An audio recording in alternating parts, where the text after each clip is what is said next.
foster assistance programs and processes. Thank you, Ithel. You're welcome. The CBC's Ithel Musa in Washington. In this country, British Columbians go to the polls in just over a week, and so far, it's a tight race. Last night's leaders' debate touched on some of the most sensitive issues in that province. The CBC's Lindsay Duncombe reports on what they said. Paper straws suck. And I'm sorry, we've got to get rid of those. It doesn't work for people in BC. That's BC Conservative leader John Rustad promising to get rid of paper straws. Just one of the ways his party has tapped into anger in the province over the cost of living. People are struggling to put food on the table.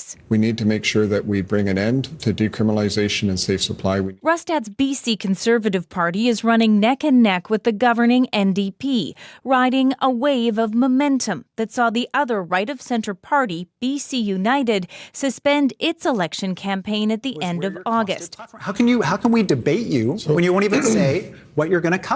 NDP leader David Eby used the debate to argue Rustad leads a party of climate-denying anti-vaxxers who don't have a plan to govern. We can't govern through conspiracy theories, cuts, and divisiveness. We only solve this together, and I'm committed to work for you until the job is done. In a tight race, the Green Party is struggling for relevance. Its leader, Sonia Furstenau's pitch, less division, more cooperation. A BC of fairness and more equality, a BC where people aren't left behind. Furstenau is the only Green Party MLA projected to win a seat, a position that could be powerful should British Columbia elect a minority government. Lindsay Duncombe, CBC News, Vancouver. Today in Ottawa, party caucuses will be meeting on Parliament Hill, but it's been nearly 2 weeks now since the House of Commons did any legislating. Janice McGregor joins us from our Parliamentary Bureau for an update on what they have been doing, or rather not doing. Janice, what is going on? Marcia, it's not normal for a party to move a motion for an issue to be sent to committee and then talk and talk and talk as long as possible to keep that from happening. That's exactly what's unfolded over the last 2 weeks. The Conservatives say this could all be over if the Liberal government would just hand over the remainder of the documents the House ordered in its probe of how $1 billion green tech fund turned into such a mess of conflicts of interest. But on Power and Politics last night, former Deputy RCMP Commissioner Pierre-Yves Bourdois said politicians shouldn't be the ones pursuing documents for criminal prosecutions. It is a very dangerous situation. The perception that the RCMP tried to circumvent proper procedures could jeopardize any future cases before the court. The Ethics Commissioner, the Auditor General, both investigated this, issued damning reports. Those responsible for these contracts are now gone. The foundation's been dissolved, and the Liberals say it's time for the House to move on to other bills, but the opposition won't, as Minister Terry Beach put it yesterday. We have a leader of the opposition who is trying to convince Canadians that Canada is broken while simultaneously trying to do things to break it. So, will the Liberals be forced to prorogue this Parliament to get out of this mess? Deputy Prime Minister Chrystia Freeland answered that question yesterday with one word: no. The Prime Minister is traveling today. We know he will not be in question period. The big question is, will Conservative leader Pierre Poilievre be there? The extraordinary suspension of the leader of the opposition yesterday for accusing the Foreign Affairs Minister of, quote, pandering to Hamas was only for a day. But Liberal Yvonne Baker hasn't been allowed to speak for months after he said the Conservatives had been taken over by a, quote, Putin wing.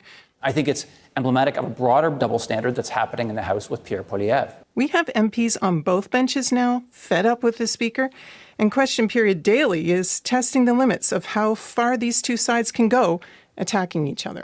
All right. Thank you, Janice. You're welcome. The CBC's Janice McGregor in Ottawa. And finally, women in Ontario in their 40s can now book a mammogram without a doctor's referral. But despite this change, advocates say there are still barriers to breast cancer screening. As Nicole Williams reports, in some cases, it's costing women their lives. I found a lump in my left breast just in the shower. So then I checked my right breast and I actually found another lump. 3 years ago, Carolyn Holland was diagnosed with an advanced form of breast cancer. It required 2 types of chemotherapy, radiation, and a double mastectomy before being declared cancer-free. Holland was just 43 at the time and never had a mammogram. Had I been made aware that it was a possibility that I was at risk for breast cancer in my 40s, I would have made that choice. I would have gone for screening. As of this week, women in their 40s in Ontario can get a mammogram without a doctor's referral, but advocate Jenny Dale says there are still problems. Ontario Health doesn't issue invitations to women under 50 to get screened. Many are also still going to their doctors, who tend to follow national guidelines, which recommends against regular screening for patients in their 40s. In many provinces that have had self-referral for decades, women are still being discouraged, even though they can book themselves. The national guidelines warn of the risks of overdiagnoses, harmless cancers that are subject to painful and unnecessary treatments. But Toronto-based cancer researcher Dr. Martin Yaffe says those warnings are misguided. No woman is treated for cancer unless the pathologist sees it under the microscope. Holland and Dale will testify before a House of Commons committee later today in the hopes of convincing legislators to make the changes they say will save lives. Nicole Williams, CBC News, Toronto. And that is World Report for this hour. The most read story at cbcnews.ca is about Canada residents, some of them saying that they're living through a rat infestation going since July, and the rats have taken over row houses. That story, cbcnews.ca on our main page. I'm Marcia Young.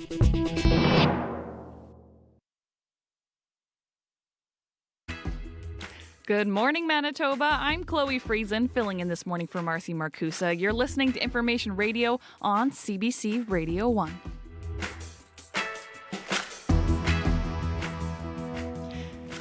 You can listen to us on 89.3 FM, 990 AM, YouTube, or anywhere on your CBC Listen app. Thanks for tuning in. Lots to come on today's show. Coming up, how young people are leaning into the sharing economy to cut costs. Nearly half of Canadians say rising prices are greatly impacting their ability to meet day-to-day expenses. And a new report from Birds Canada and Environment and Climate Change Canada is calling for more bird-friendly habitats, reducing pesticide use, and more support of conservation efforts. But first up, you can get sauerkraut, potato, and even blueberry. We're talking pierogies, of course. Stay tuned to find out how indulging in a Manitoba tradition could earn you a reward.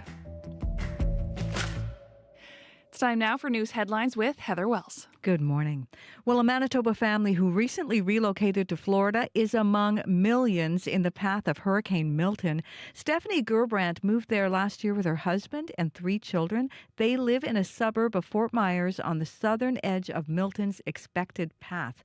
We're going to hear from her as she prepares, as she's bracing for the storm, which will make landfall tonight into tomorrow. So more on that coming up. As well, more housing could be coming to areas around malls and commercial corridors in Winnipeg. The city's holding open houses on proposed zoning changes to allow construction without the need for a public hearing. That story coming up in our next local news at 6:30. Thanks, Heather. You're welcome. That's CBC's Heather Wells. Let's say hello and good morning to the team on our show today. First up, we've got Abby Adeyemi, our show technician, also keeping us updated with what the weather has in store. Good morning, Chloe. How are you feeling today? You know what? I'm feeling good. It's early, but you know what? I'm happy to be here with you and the rest of the team. And guess what? It's going to be another beautiful day. Perfect. Lots of sunshine. You know, tracking the weather here, I'll tell you. The most of the province will be seeing sunny skies today, so it's going to be a beautiful one. Lots of sunshine in the forecast. We're going to see highs ranging from 5 in Churchill all the way to 24 for Dauphin and surrounding Brandon and surrounding regions. Rather, right now Winnipeg, it is clear, it is comfortable at 10 degrees. We have a beautiful sunny day ahead with mild temperatures that will continue into tomorrow. We're expecting a sunny day with light breeze from the south, and we'll see temperatures in Winnipeg warm up to about 22 degrees today. And then that's clear sky. We will enjoy it into tonight, and we then deep to around 9 degrees. In other regions up north, we're seeing cloudy conditions now, but don't worry, it's going to be sunny later. Churchill at 5 and Churchill at -2, Thompson at 5, and then down south, we're seeing temperatures actually around we're seeing temperatures in between like double digits. like double digits, just like Winnipeg. We're saying double digits from 10, and that's what it looks like for most of the regions. Lovely. Well, thank you for that good news, Abby. Thank you. That is Abby Yadiemi here on Information Radio. Kevin Nipatebo is here running our YouTube live stream. If you're watching on YouTube, he's gonna wave his arm at some point. It's very exciting. Stay tuned for that. And there it is. And May McKillop is here as our show director and also keeping an eye on the commute. Good morning. Good morning, Chloe. How are you doing? I am doing excellent. How's that commute doing? It's looking pretty quiet so far. No calls on the commuter line, but I am seeing that eastbound Cordon between Wilton and Guelph, the curb lane is closed for road work today. Anything else that's happening out there on the roads, I would love to hear about it. Give me a call, 204-788-3093.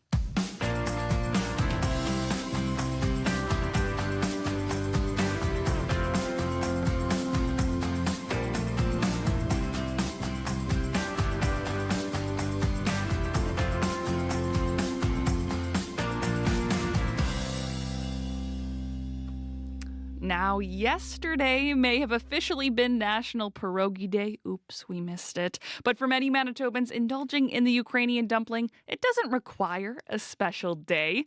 Travel Manitoba is encouraging people to sample pierogies around the province through the Manitoba Perogi Trail. It's also for a good cause. Diners are helping a local Ukrainian organization. Desiree Rantala is content marketing coordinator for Travel Manitoba and joins us on the line. Good morning, Desiree. Good morning. Okay, so tell me more about how the Manitoba Perogi Trail Pass works. No problem. I'm just so excited to talk about pierogies even in this early morning. It's never a bad time to talk about pierogies. Absolutely. You can have pierogies any time of the day. I'm sure they exist. We're very excited about our Manitoba Perogi Trail. And yes, yesterday was National Perogi Day, so I definitely got my fill, and I hope other Manitobans did too. We're very excited about our Manitoba Perogi Trail. We've had it for a little over a year now. We launched it back in May of 2023. And believe it or not, we have around 100 different pierogi point of interests, you could say, around Manitoba. Wow, over 100. That's incredible. Yes. So how does the pass work? What's the goal here? So the Manitoba Perogi Trail is actually a digital pass, you could say. It's no app, so there are no apps that need to be downloaded. You can check it out at travelmanitoba.com, and it's very easy to get connected to the pass in just like 3 simple steps. You're going to go onto travelmanitoba.com. You're going to sign up for the Manitoba Perogi Trail. You're going to receive a text. You're going to follow a few short prompts. And in one-tap access, you're going to be having access to a plethora of pierogies around the province, and you can redeem for points. Okay, so what's the reward for participating in this? Why are folks collecting points? So it's a very delicious initiative. So we have actually partnered with Pierogi Planet, who is our pass sponsor. And once we have 1,000 check-ins, and we are very, very close to reaching that goal, once we have 1,000 check-ins, they are actually going to be donating $5,000 on our behalf to Oseradoc, which is the Ukrainian Cultural and Education Center right here in Winnipeg, which is a local charity supporting Ukrainian refugees. So there's a really great incentive for people to get involved. It's a very delicious experience. It's lots of fun to do with your family. But to keep people extra interested, if you check in at 25 locations, you're actually going to be receiving one of our special edition pierogi pins. Ooh. Okay, that sounds very cool. I'm curious, is there a time limit? How quickly do you have to go to 25 places? Well, thankfully, Manitobans love pierogies, and so do we. So there is no timestamp on our Manitoba Perogi Trail. It's going to be out there indefinitely, but we're really close to reaching our 1,000 check-ins, so we're really looking for the public to really help us reach that goal. Now you mentioned there's around 100, maybe over 100 spots in Manitoba where you can get pierogies. Why are they so popular here in Manitoba? Well, it's no surprise that Manitoba has a very large Ukrainian population. And I mean, who doesn't love pierogies? But I feel they're really popular because, whether you're a newcomer coming to Canada or, someone visiting Manitoba, you can't help but hear about the pierogi. So whether it's a delicacy that you grew up having in your household or it's just a culinary curiosity that you have, I think it's a really great way to sort of bring this culture together. And a lot of people are just really curious to try pierogies. And thankfully with this Manitoba Perogi Trail, There are over 100 different locations spread all through Manitoba. We have several here right in the city of Winnipeg, but we also have them extending all the way up north in Thompson, south to Steinbach, Winkler, out east in Beausejour, and even west in the Parkland and Dauphin. Oh, very cool. What are some of the pierogies on the trail that might surprise people? Are there any unique pierogies that folks can try? Oh, definitely. I think the reason the Manitoba Pierogi Trail is so popular and fun is it really gives people a chance to try pierogies in ways that maybe they never would have thought to try before. So there are a few pierogi pizzas on the trail. We've got some pierogi poutine. And I don't want to give too much away, but there could be potentially Manitoba's largest pierogi on the trail as well. And I will say it could be here in Winnipeg. Ooh, okay. So it's a little tip, a little hint for folks to go try to find that large pierogi. Yes, yes. Love it. Okay, I need to ask you, Desiree, personally, what's your favorite kind of pierogi? Oh, geez, that's always such a hard question.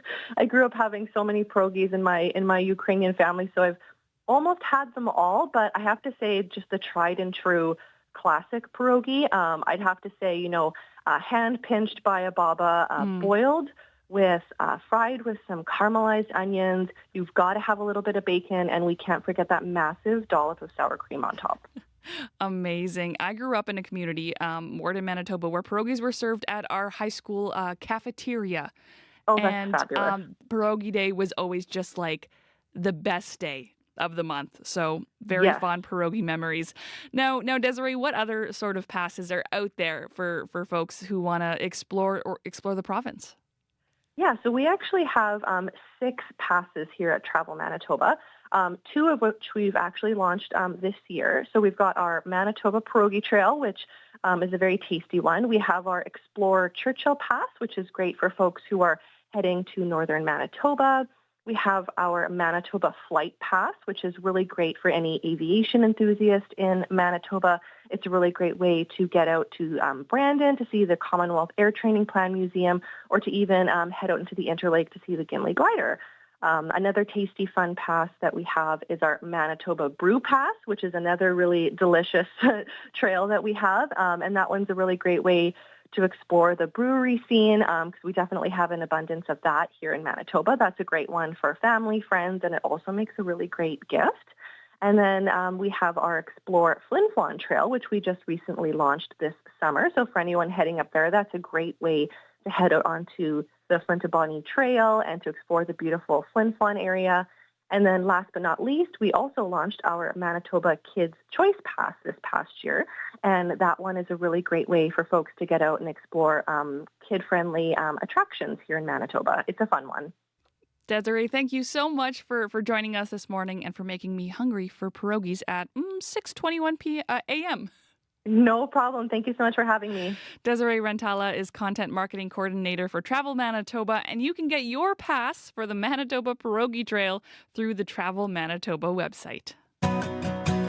It's a community built on industry, but there's a lot more to it than that. CBC's Communities in Focus is coming to Lac du Bonnie, October 7th to the 11th. I'm Emily Brass, and Lac du Bonnie, let's get to know each other. Share the stories of your community so CBC can share them with the province. CBC's Communities in Focus, Lac du Bonnie, October 7th to the 11th. Visit cbc.ca/Manitoba/community for details. And that is where Marcy and Corey will be broadcasting Information Radio live from tomorrow morning. Today, they are spending time in the community just exploring Lac du Bonnie and hearing what folks want to share about their community. Still to come on Information Radio. How young people are leaning into the sharing economy to cut costs. Nearly half of Canadians say rising prices are greatly impacting their ability to meet day-to-day expenses, so they're choosing to share. We're going to hear from our business reporter, Crystalie Ramlakan, with more on that story coming up here on Information Radio. Now, according to a new report from Birds Canada and Environment and Climate Change Canada, nearly 40% of Canada's bird species have declined over the past half-century. Grassland birds are down 70%, and shorebirds are down significantly as well. Habitat loss, climate change, and threats like outdoor cats and window collisions are being blamed. For a closer look, we've reached Marie-Anne Hudson. She is with the Canadian Wildlife Service at Environment and Climate Change Canada. Welcome to the show. Thank you so much for having me. So those are pretty stark numbers. Grassland birds down 70%. What other findings from this bird population report in Canada stood out to you?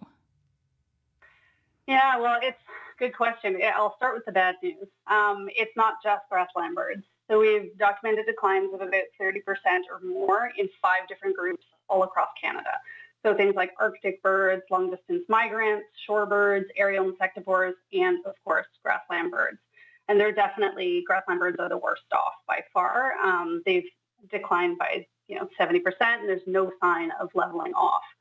So we did a deep dive on the birds that rely on native grasslands, and these are species that just can't live anywhere else, and they've declined by 90%, so 90.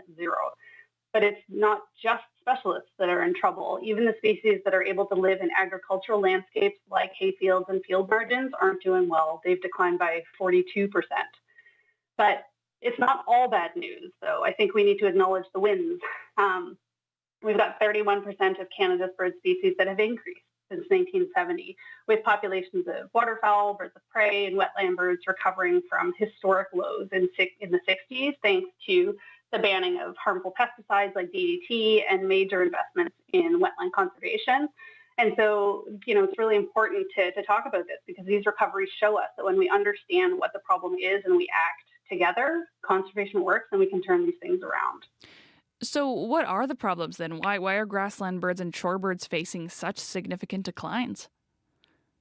Yeah, I mean, that's the question of the hour. It's why. Well, it's death by 1,000 cuts. These groups are facing so many threats, and I don't have time to get into all of them, but the main ones are really habitat loss and climate change.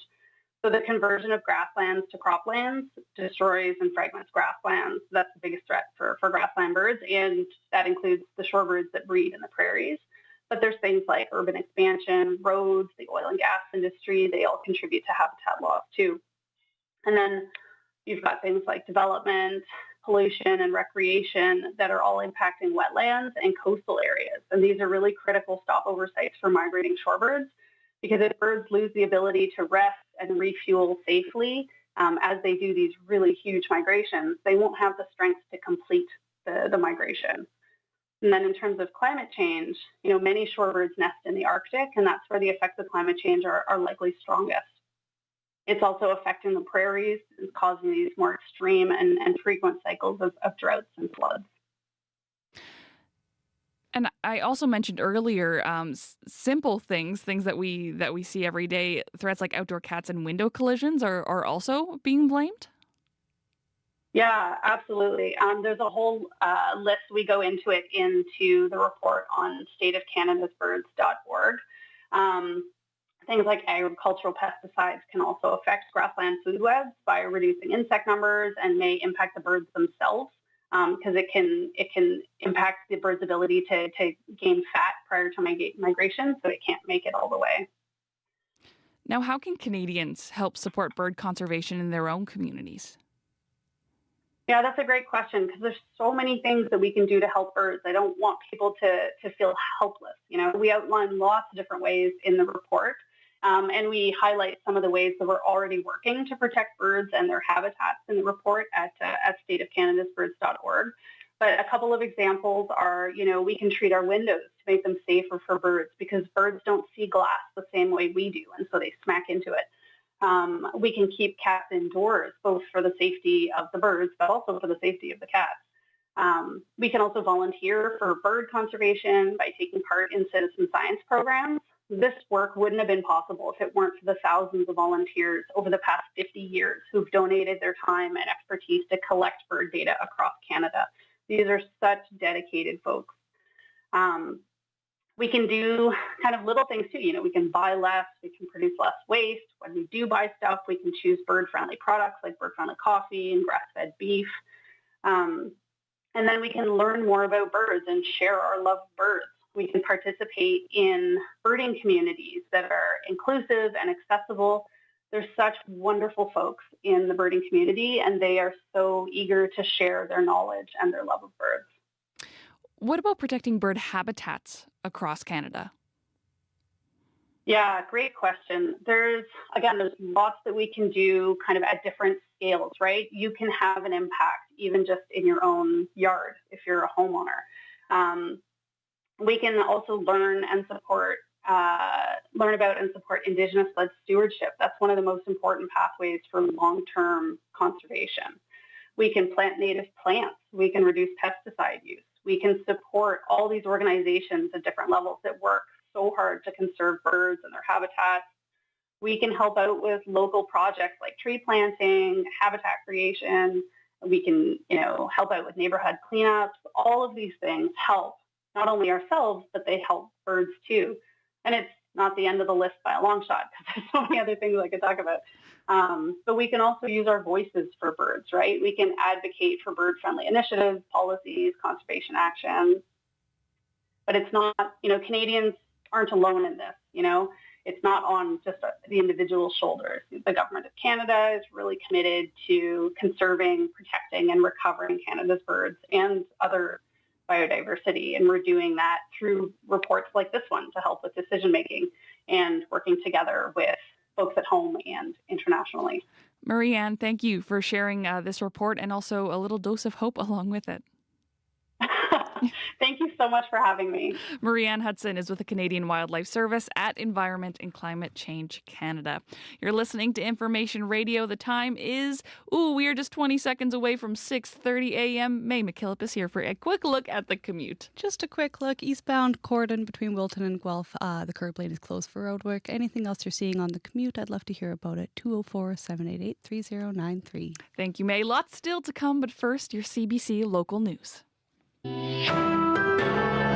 This is CBC News. Good morning. I'm Heather Wells in Winnipeg. At 6:30, it's all clear out there. 10 degrees right now, and it's going to feel like summer in October. Sunshine with a southerly breeze and a high of 22 this afternoon. A Dauphin woman is calling on her community to oust local trustees who tried to ban certain flags from flying over school property. In mid-September, 4 trustees at the Mountain View School Division voted to ban all flags except provincial, federal, and school flags. They said it was meant to foster inclusivity and positivity, but others say it's a veiled attack on 2S LGBTQ+ rights. Tara Matthews is a Two-Spirit Indigenous woman who once ran a 2S LGBTQ+ support group in Dauphin. She looks forward to seeing how people in the community react to this flag ban. It's not just up to the queer community to do all the work either. We need our allies to actually assist in removing individuals that are standing in the way and creating more barriers. The Mountain View School Board did not respond to CBC's multiple requests for comment. The division will be holding a by-election to fill vacant seats at the end of this month. We go now to Florida. For the Gulf Coast of that state, it has the potential to be the most devastating hurricane on record.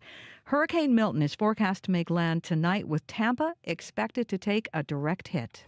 If anybody knows anything about Florida, when you don't evacuate when you're ordered to, you can pretty much die. The house can be replaced, the stuff can be replaced, so it's just better to get out of town. One of hundreds of thousands of people fleeing inland as Milton approaches. It currently is a Category 5 storm, the most powerful rating for a hurricane. Along with ferocious winds, it's expected to deliver a potentially deadly storm surge of up to 5 meters. Now, a Manitoba family who recently relocated to Florida is among the millions in the path of Milton. Stephanie Gerbrandt moved there last year with her husband and 3 children. They live in a suburb of Fort Myers on the southern edge of Milton's expected path.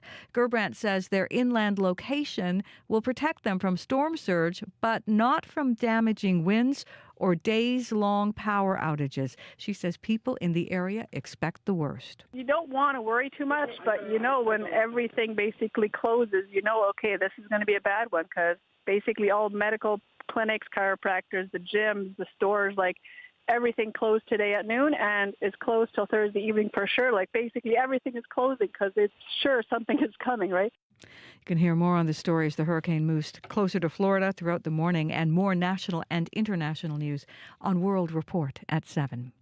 After 14 years, a human rights settlement will allow First Nations children living on reserve in Manitoba to access disability services. A complaint filed in 2010 argued children who lived on reserve were being discriminated against because they couldn't access provincial support services. Karen Sharma at the Manitoba Human Rights Commission says this agreement ensures kids on reserve can get the same supports as all Manitoba children. At the end of a long process like this, we can see justice prevail, and that when people come around the table and talk about what's needed to make change, that good things can come from that. The agreement includes a requirement to create a working group to lay out the best way to provide services for children on reserve. Parents in the rural municipality of Norfolk say they're frustrated they don't have easy access to affordable childcare centre. The RM sits along the Trans-Canada Highway between Portage la Prairie and Carberry. The only option for parents is home daycare, if they can find a spot. Families have taken it into their own hands, working to create a 30-spot facility in Austin. North Norfolk Child Care Centre Board member Jessica Dirksen says she couldn't find or afford childcare for her twin 20-month-old boys. It is extremely frustrating. I feel like they forget about us, that we're out here, and we do require childcare too. We also have jobs. It's not like we don't work out here. And it's just, it's kind of frustrating to not have the help that we should get for childcare. So far, the board has raised about $100,000, while a community group has donated a building. In all, the board needs to raise $480,000 to pay for the design and renovations. New rules are coming to speed up housing construction around Winnipeg shopping malls and commercial corridors. Developers will be allowed to build without needing a public hearing. Hazel Boris is the city's director of planning. She says developers will still have the option of a hearing, but they will also have the ability to build without one. As long as you comply with these more clear and objective design standards, but you can do that without going through the long and expensive and uncertain public hearing process. The city held an open house on the proposed bylaw changes last night. Another is planned this evening at Canad Inn's Polo Park and tomorrow at Canad Inn's Fort Garry. A public hearing on the bylaw changes is expected in November. You can find more news updated throughout the day. All you have to do is head to cbc.ca/Manitoba. Thank you very much, Heather. You're welcome. That's CBC's Heather Wells. You're listening to Information Radio on CBC Radio 1, 89.3 FM, 990 AM, anywhere on your CBC Listen app or live on YouTube on our CBC Manitoba YouTube page. I'm Chloe Friesen, filling in for Marcy Marcusa. Abby Adiemi joins us now, show technician with some lovely weather news. Yeah, just looking at this highs of 20s I'm seeing before me here. Plenty of sunshine in the forecast across the province. It's going to be a beautiful day from the north all the way down south. In Winnipeg, it is clear outside, comfortable 10 degrees. Today promises to bring us lots of sunshine in the city. We're going to have a light breeze, and we warm up to pleasant about 22 degrees. For tonight, some clear skies, and then we're going to deep down to 9, but this conditions continues tomorrow. Heading west to Brandon, 2 degrees at this time, mainly clear also. For folks in Brandon, you will see sunny conditions today. Your highs would get to 24, and then for tonight, some clouds will roll in and you cool down to 3. Thompson sitting at 5 at this time. Some cloudy conditions you're seeing, though today these cloudy conditions will be clearing up, and then you warm up to about 14. Some sunshine will make its appearance for folks up north there. Further north in Churchill, -2 at this time, also cloudy. Expect these cloudy conditions to give way to a mix of sun and clouds sometime in the afternoon. Then it's going to become breezy on as you get into the day. You'd get to a high of 5 degrees. Dauphin is sitting at 1 at this time. Forecast for today calls for sunny skies, a high of 23, and a breezy afternoon. Gimli 10, partly cloudy at this time. and it's going to clear up, and then you see some clear conditions. Today's forecast for the Interlake region calls for mainly sunny conditions, some light winds. You will be warming up to around 20 degrees for Gimli. Steinbach, 10 at this point. Plenty of sunshine in the forecast with light winds, a high of 22 for Steinbach. And in Morris, we're also seeing similar conditions, though at 9 degrees. Clear skies you're seeing at this point. Today's forecast for the Pembina Valley region calls for sunny conditions with light breeze and a high of a 22. In summary, I'll tell you, Chloe, plenty of sunshine in the forecast down south. We're going to see, just a mild breeze. We do warm up to 22 in Winnipeg today, and then we drop off to about 9. But overall, it's going to be more like sunshine on the menu across board. The most part of the province will feel. Thank you, Abby. Thank you. Abby Adiemi with a look at your weather forecast. And May McKillop joins me now, filling in as show director with a quick look at your commute. Hey, Chloe. So we're just seeing eastbound Corden between Wilton and Guelph. The curb lane is closed for road work. I haven't gotten any other phone calls on the commuter line, but I'm sure as the sun comes up and the day starts, we'll be seeing lots of action on the streets. So I'd love to hear about anything getting in anyone's way. Give me a call, 204-788-3093. You're listening to Information Radio. I'm Chloe Friesen. It's now time for your business news with Neil Kumar. Good morning, Neil. Good morning, Chloe. So Bell Media and Warner Brothers Discovery have now expanded their partnership in Canada. Give us the details on that. That's right. The enhanced agreement will increase the contact pact between Bell Media and Warner Brothers Discovery. The expanded partnership also extends Crave as the exclusive Canadian home of HBO and Max Originals. This landmark partnership will ensure that Crave subscribers will have continued access to a vast library of premium content for the foreseeable future. The new agreement also includes a co-production commitment for original Canadian content with global appeal, licensing of Bell Media original content for use on Warner Brothers Discovery platforms outside of Canada, and there will also be extended access to French language content for use on Bell Media platforms. Through the expanded content pact, customers will have access to HBO and Max Originals, the DC Universe, which includes film and television series featuring fan-favorite superheroes, the Harry Potter franchise, including the upcoming HBO original Harry Potter series, popular Warner Brothers library series such as Friends and The Big Bang Theory, and blockbuster Warner Brothers films such as Barbie and Dune. Bell Media and Warner Brothers Discovery have also confirmed that they have settled all matters in their recent dispute regarding Bell Media's suite of Discovery-branded channels. Details regarding those changes will be available in the coming weeks. We're going to move from entertainment to lumber now. Western Forest Products is temporarily reducing lumber production at its BC sawmills. What more can you tell us? Yes, the company says this is all due to challenges in the market. The Vancouver-based company says it is reducing production from its BC sawmills by approximately 30 million board feet during the period from October to December of this year. This comes after additional curtailments that happened earlier in the year, which consisted of a total annual reduction of approximately 90 million board feet, or about 10% of the company's annual lumber capacity. According to Western Forest Products, the curtailments are due to a combination of market challenges, including weaker lumber demand and higher U.S. softwood lumber duty rates. The company says the BC market is also dealing with the lack of available economic log supply at certain sawmills.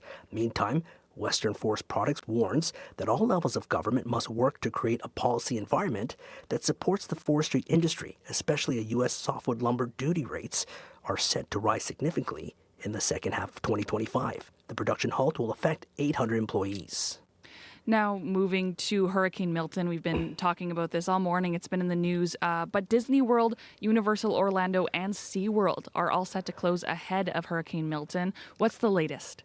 That's right. Orlando has had those three major theme parks and the main airport announced closures ahead of Hurricane Milton, which is expected to hit Florida as a major storm.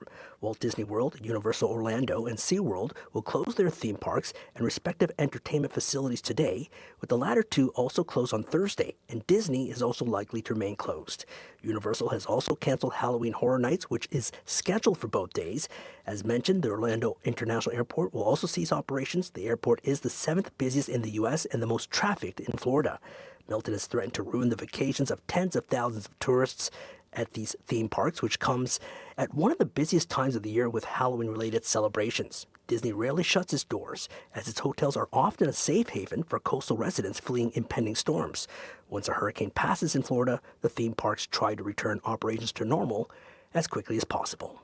Now, Neil, what's happening in the market so far this morning?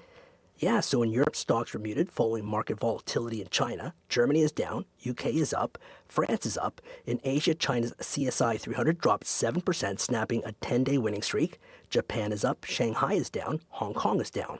Oil is down 45 cents to $73.12 US per barrel. Gold is up $4.30 to $2,639 US per ounce. And the Canadian dollar is down 0.07 of a cent to 73.2 cents US. Thanks, Neil. All right, thanks, Chloe. That was Neil Kumar with the business news.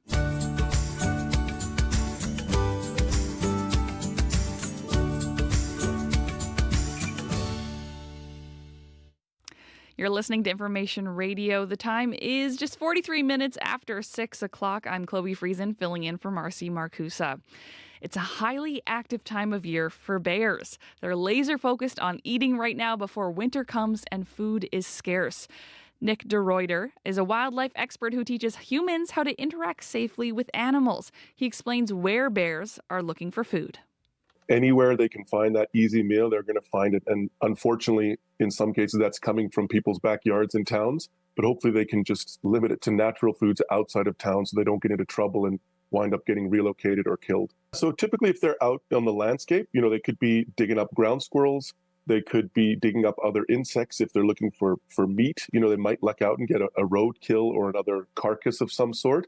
But out on the landscape, a lot of it's, the berries, normally there might be still some remaining berries at this time. It's kind of late. So they'd be eating those, other kind of roots, shoots, cow parsnip, those kind of natural foods. And they're not that super protein and calorie rich. Not like an apple tree in someone's backyard. And that's why that temptation is so high for them to take those risks and go into town. If you're a female and you're not fat enough, then you might not be able to support your cubs if you have cubs. And if you are pregnant, then you won't be able to have those babies. And so they're not healthy enough. Their body knows that they won't be able to support them, so they won't actually have any cubs.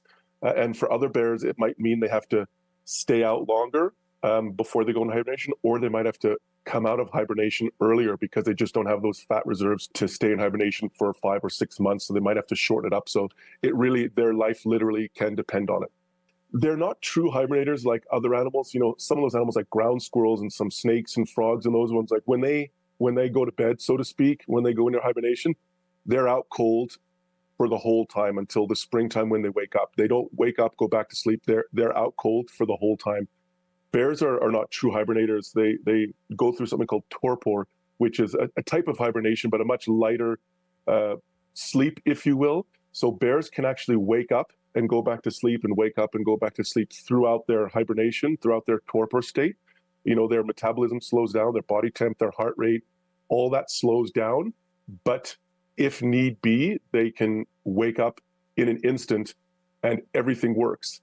So for example, if there was a predator or someone trying to attack them or getting in their den, they can literally wake up from 3 months of sleep and start running. So that's why bears are so amazing and why scientists are studying them to see how can they do that? How does their body do that? If we see bears on the trail or along the side of the road and they're eating, and obviously we know now that food is really important to them, we need to give them space and let them feed undisturbed. What we don't want to do is shoo them off of their food source and scare them away because they need it. And potentially, if we try to move them away, it could irritate them. Give them the space they need to feed undisturbed, but don't provide them with food sources, whether it's fruit treats or garbage in your backyard, or if you're camping or hiking, you don't want to leave any food sources out because they will take that risk and they will get into trouble. Excellent advice from Nick DeRuyter. He's a wildlife expert who teaches humans how to interact safely with animals. He works with the Biosphere Institute of the Bow Valley in Canmore, Alberta. Why you always fighting? Inciting all this violence. Just want to be a fly on your wall. And if it's such a silence, you said you wanna go dip your toes and feel all the seashells. So let's roll to the coast. I'll tell you all my secrets. I see your true colors, yeah, they're beautiful.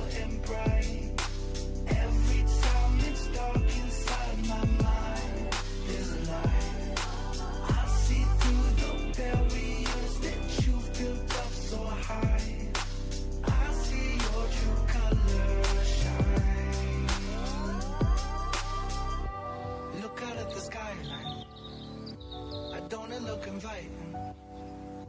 Just want to be a moth near your flame and bottle all your light. I said you wanna go dip your toes and feel all them seashells. So let's roll to the coast to tell you all my secrets. I see your true colors, yeah, they're beautiful and bright. Every time it's dark inside my mind, there's a light. That's a song called True Colors. That's by Winnipeg electronic band Vikings. You heard it here on Information Radio. I'm Chloe Friesen.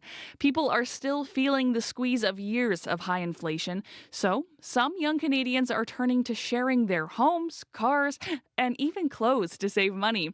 Almost half of Canadians say rising prices are greatly impacting their ability to meet day-to-day expenses. CBC business reporter Crystalie Ramlakan has been looking into this. Hi, Crystalie. Hey, good morning, Chloe. So how exactly are young people using the idea of sharing to cut costs? Yeah, so I want to first introduce you to Mariah Javadi. She has to share the ground level of a home with 2 other roommates in Vancouver just to afford the rent.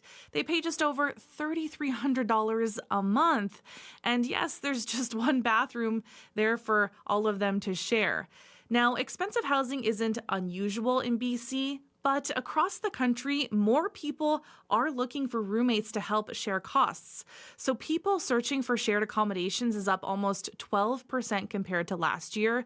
That's according to rentals.ca and Urban Nation. And the number of listings for shared living spaces has increased 29%. Now, thankfully, Javadi gets along with the roommates she has now, but sharing a space with previous roommates has not always gone well. In 2020, I had a roommate who was going out and partying at a time when we were supposed to be limiting our contact with other people. That was not a situation I would have ever chosen to be in, but it was the situation I ended up in because I couldn't afford to live on my own. It felt pretty bleak, to be honest. I felt powerless. Yeah, so not a great feeling to have in your own home. But like I said, Javadi says she likes who she lives with now, but she doesn't like the feeling of renting with roommates because she absolutely has to. Okay, so people are sharing their homes to cut down on costs, but what else? Well, they're also sharing their cars. So a number of car sharing companies have popped up in Canada.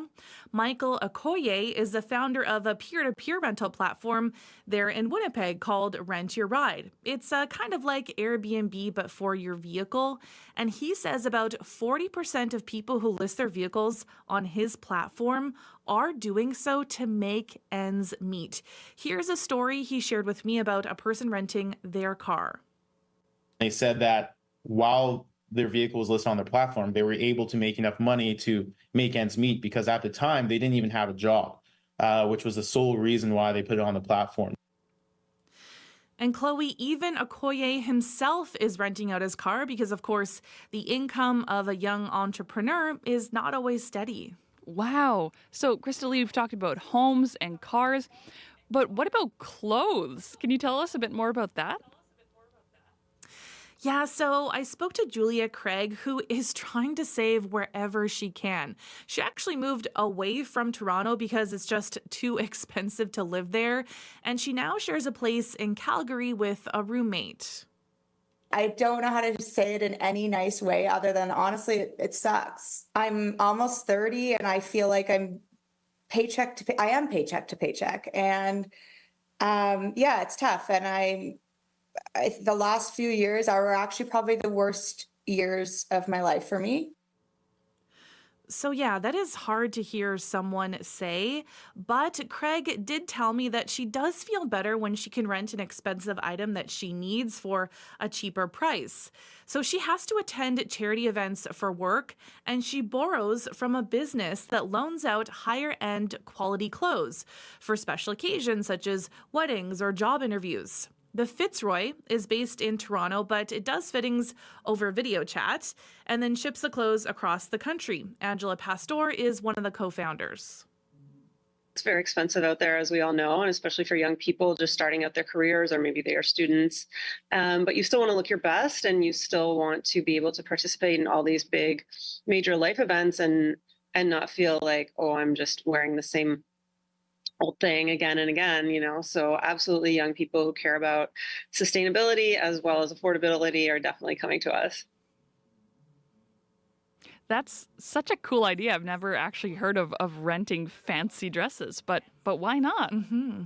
No, it sounds like exactly. It sounds like people are being innovative and creative to save money, but how sustainable is it? Yeah, exactly, right? That is the big question here. How long can this go on for? So Moshe Lander was recently on CBC Radio speaking about some of these issues. He's a senior lecturer in the Department of Economics at Concordia University, and he says there needs to be structural change. We cannot do it on our own without government help. And so housing markets continue to remain really messed up in very many Canadian markets. And that's something that requires the work of municipal city councils to really reimagine what they want urban landscapes to look like and how they're going to be able to unlock the large-scale housing development. Because if they can't figure that out, that is not going to correct itself.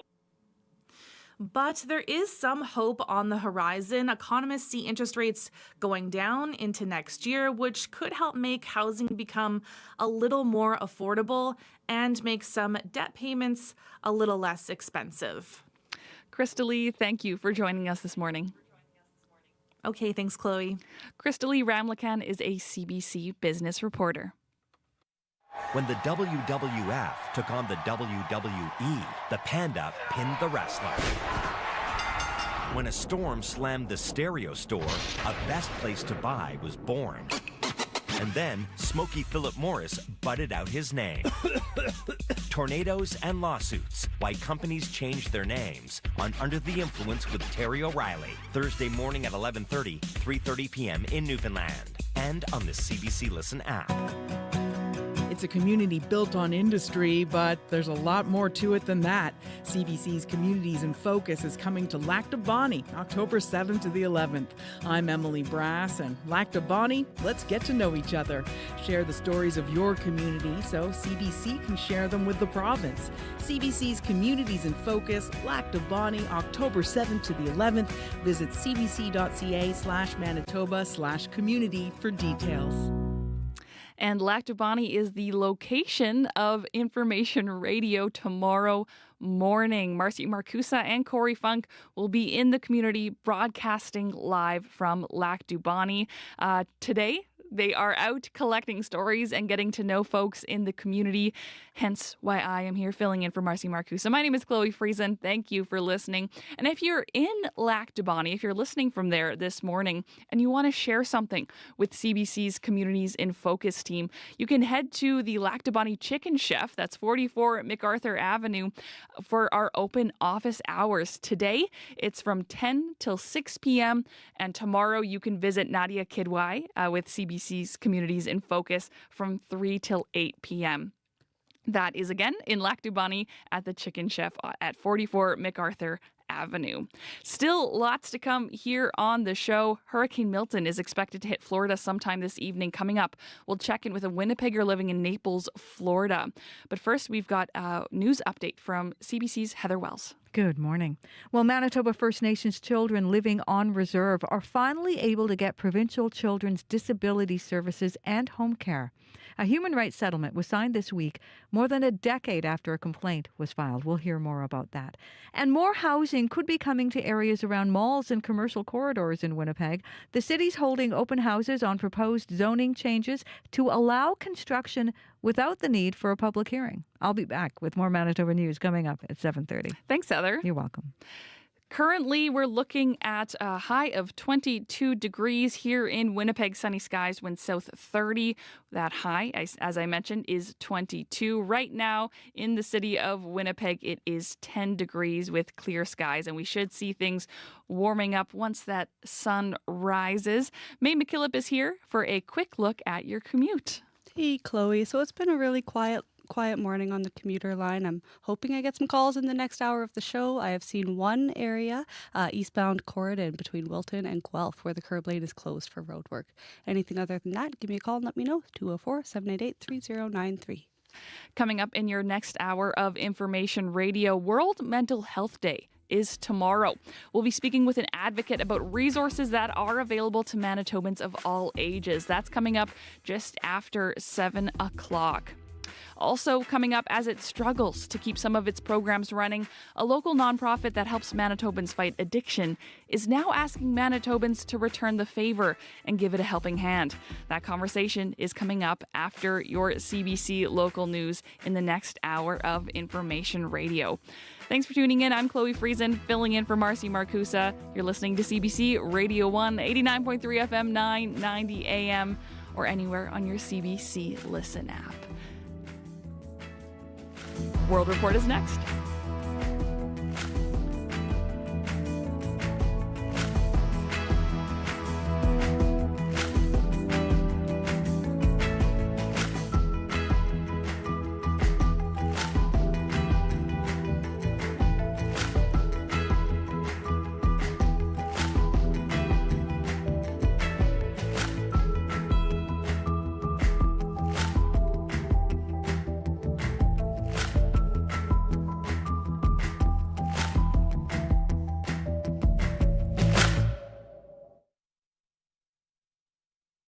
Today on The Current. The public doesn't have a good sense at all of what kind of job the U.S. military does. In 2005, U.S. Marines killed 24 unarmed Iraqi men, women, and children in the town of Haditha. Journalist Madeleine Barron's new podcast looks at why no one was ever held accountable. Madeleine Barron coming up on The Current. The Current with Matt Galloway. This morning at 8:37, 9:07 in Newfoundland, and on the CBC Listen app. This is World Report. Good morning, I'm Marcia Young. Millions of people in Florida are on the move. Hurricane Milton is now a Category 4 storm. It is closing in on Florida's western coast. Milton is forecast to double in size before making landfall tonight. As freelance reporter Jennifer Glass reports, Florida officials are warning some residents to get out of the way of this storm. A local emergency currently exists. Quickly secure your home or business and safely evacuate the area. Life-threatening water surges are expected along much of Florida's west coast when Hurricane Milton makes landfall, then crosses the state. Governor Ron DeSantis says while the focus has been on the west coast, Milton will be felt on Florida's Atlantic side as well. You could have surge on the east coast of Florida. You could have erosion. You could have different things with the coast. So this is not just an event about the west coast of Florida. That will be where the initial impacts and probably the most significant, but the impacts will not be limited there. Highways leading away from the path of the storm are clogged with traffic, and about 15% of stations have run out of gas. Many from the west coast fled to Jacksonville in Florida's northeast corner. 6 shelters open here Wednesday morning, and Jacksonville Mayor Donna Deegan says more could be open. We know that everybody waits till the last minute sometimes to go. We don't want people to be in harm's way, so if they need to stop in Jacksonville and get into a shelter, we want to have that available, and those decisions will be made when necessary. Time is running out to evacuate. Tampa Airport is already closed. Orlando Airport, the state's largest, is scheduled to close Wednesday morning, and the effects of Milton are expected to begin to be felt. Jennifer Glass for CBC News, Jacksonville, Florida. The decision to evacuate their homes has been especially painful for some Floridians.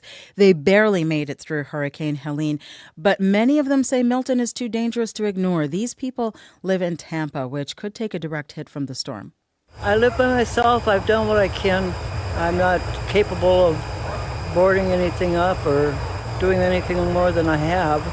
So hopefully I come home, my house is still here, my car is still here, but it is what it is. If anybody knows anything about Florida, when you don't evacuate when you're ordered to, you can pretty much die. You know, the house can be replaced, the stuff can be replaced, so it's just better to get out of town. Officials say areas could see storm surge as high as 4.5 meters above sea level. Meanwhile, climate scientists say Hurricane Helene, which hit the Gulf Coast late last month, had its intensity significantly boosted due to climate change. World Weather Attribution says the warming climate boosted Helene's wind speeds by more than 20 kilometers per hour and increased the rainfall by at least 10%. Israel and the United States are longtime allies, but a phone call between the leaders of those two countries could be intense today. They will be discussing Israel's plans to retaliate against Iran for the ballistic missile attack last week. Christelle Gomansing has more from Jerusalem. Today's phone call will reportedly be the first conversation in weeks between Israeli Prime Minister Benjamin Netanyahu and U.S. President Joe Biden. A U.S. official told the news site Axios one of the goals of the call will be to put limitations on Israel's retaliation on Iran so that it's significant without being disproportionate. U.S. support is critical and possibly more so now as two of Israel's oldest Arab peace partners have signaled solidarity with Lebanon. Egypt and Jordan's foreign ministers are calling for an end to Israeli aggression on its three active fronts: Gaza, the occupied West Bank, and Lebanon. But a deadly strike Tuesday night in Syria could be a new obstacle to de-escalation. Rescuers scrambled through rubble, carrying out injured people to waiting ambulances after a mixed-use building located near the Syrian embassy was destroyed. At least 7 people were reportedly killed.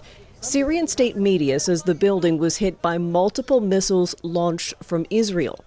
UN Secretary General Antonio Guterres says peace is being pushed further out of reach. The conflict in the Middle East is getting worse by the hour, and our warnings about the horrific impacts of escalation keep coming to pass. A Western diplomatic mission will see the UK's Foreign Minister, David Lammy, arrive in the region today. He'll be meeting with leaders in Jordan and Bahrain. Crystal Gamansing, CBC News, Jerusalem.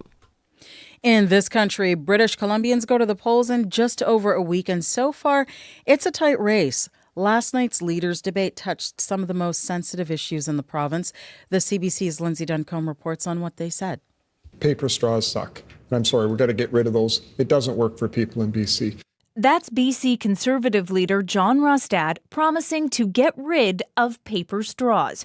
Just one of the ways his party has tapped into anger in the province over the cost of living. People are struggling to put food on the table. And over the toxic drug crisis. We need to make sure that we bring an end to decriminalization and safe supply. Rostad's BC Conservative Party is running neck and neck with the governing NDP, riding a wave of momentum that saw the other right-of-centre party, BC United, suspend its election campaign at the end of August. How can we debate you when you won't even say what you're going to cut? NDP leader David Eby used the debate to argue Rostad leads a party of climate-denying anti-vaxxers who don't have a plan to govern. We can't govern through conspiracy theories, cuts, and divisiveness.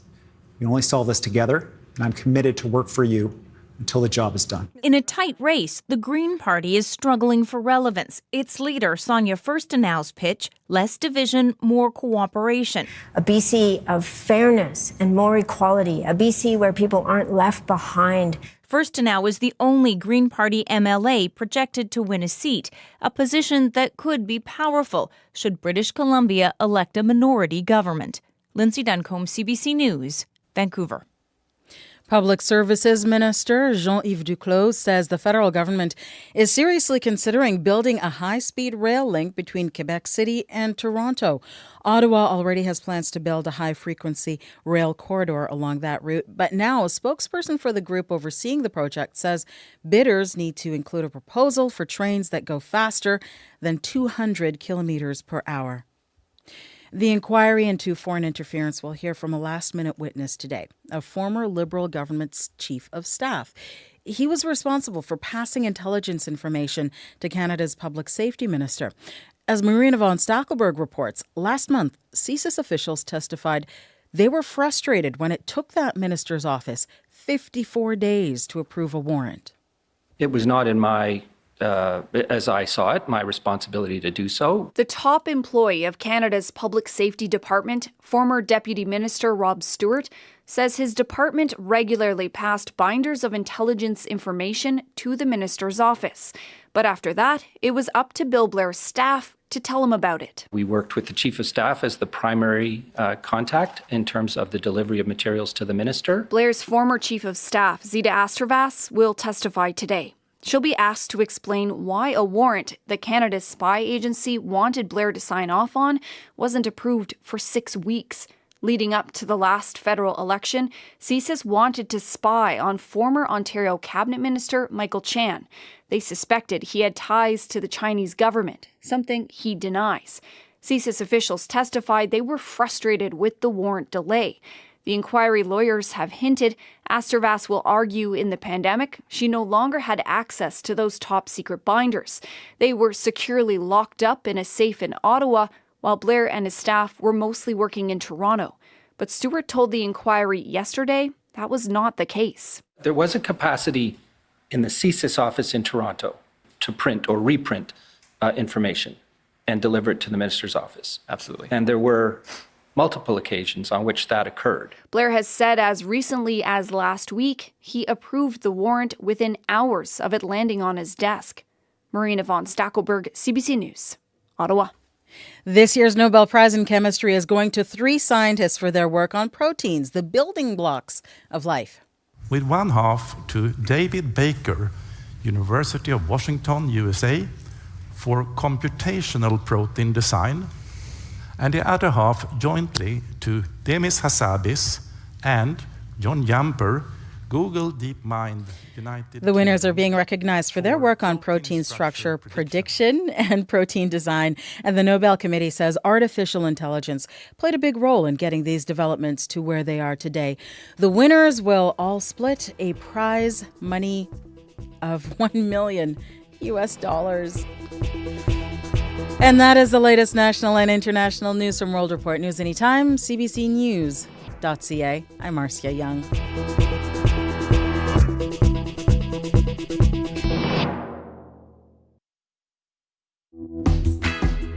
Good morning, Manitoba. I'm Chloe Friesen, filling in this morning for Marcy Marcusa. You're listening to Information Radio on CBC Radio 1, 89.3 FM, 990 AM. And, of course, on our YouTube live stream and your CBC Listen app. Lots to come in this hour of the show. A former Winnipegger who now lives in Florida is preparing for the arrival of Hurricane Milton. While that storm has been downgraded to a Category 4 storm, it's still expected to double in size when it hits Florida. We'll check in with that Winnipegger and find out how his family and community are getting ready for the massive storm. A local organization is asking for your help to keep Winnipeggers who are struggling with addiction safe. That conversation also coming up in this hour of Information Radio. But first, we're speaking with a mental health advocate about the resources and services available to Manitobans as we approach World Mental Health Day. Thanks for tuning in. It's now time for headlines with CBC's Heather Wells. Good morning. Well, a Dauphin woman is calling on her community to oust local trustees who tried to ban certain flags from flying over school property. Back in mid-September, 4 trustees at the Mountain View School Division voted to ban all flags except provincial, federal, and school flags. Some in the community say it was a veiled attack on 2S LGBTQ+ rights. And some rural Manitoba parents are taking affordable childcare into their own hands. They have launched the North Norfolk Childcare Center Board to get a daycare built in Austin. We're going to hear from parents who say the only option is a home daycare right now, if you can even find space. I'll be back with more Manitoba news at 7:30. Thanks, Heather. You're welcome. That's ABC's Heather Wells. And let's say hello to the whole team making the show happen this morning. We've got Kevin Nipatebo running our YouTube live stream. There's the wave. Beautiful. Oh, it's a peace sign this morning. How exciting. We've got Abby Ediemi running our boards, running all of the audio and sound, making us sound so good, but also you've got a pretty good forecast for us as well. I think I'm just going to bring more of like the good news all today. The good news. Lots of sunshine. It's going to be a beautiful day filled with sunshine. We're going to see highs across the province ranging from 5 in Churchill to 24 in Brandon. But right now, Winnipeg, we are at 10 and it's clear outside. It's going to be a beautiful day. We're looking forward to lots of sunshine, which I see here in the forecast. Some gentle breeze from the south and temperatures will be warming up to around 22 degrees, which which is warmer than the usual seasonal for this time of the year. This time of the year, we're at 12 degrees, but we warm up to 12. But for today, we are going to be getting to all in the range of the 20s. Up north, we're still seeing that cloudy conditions in the north. Thompson at 5, Churchill at -2, and then down south, a sunny sky in the forecast with calm winds later tonight, though we're going to cool down to around 6. Brandon at 1, Brandon and Dauphin at 1, and then Gimli, Steinbach, Morris, all at 10 degrees at this time. We're going to see highs for those regions close to 24. Overall, the province is going to enjoy sunshine today, either in the afternoon or starting down south with sunny conditions, making it a beautiful one, and highs in the 20s. Well, lovely. Thank you very much, Abby. Thank you. And speaking of lovely, the lovely May McKillop is joining me now in studio, our show director for this morning. May, I was looking at the traffic cam and it's got a bit of a reddish sunrise, so we're getting to that commuting time. So have we heard any updates? No calls yet. All right. And this is a common thing in the early hours of the show. It takes a bit of time to leave the house in the morning. If you start your commute and you're seeing anything getting in the way, whether that's a collision, a stalled vehicle, anything at all, we'd love to hear about it. I'll let you know about one spot, eastbound Cordon between Wilton and Guelph. The curb lane is closed for road work. Anything else, though, please call and let us know. 204-788-3093.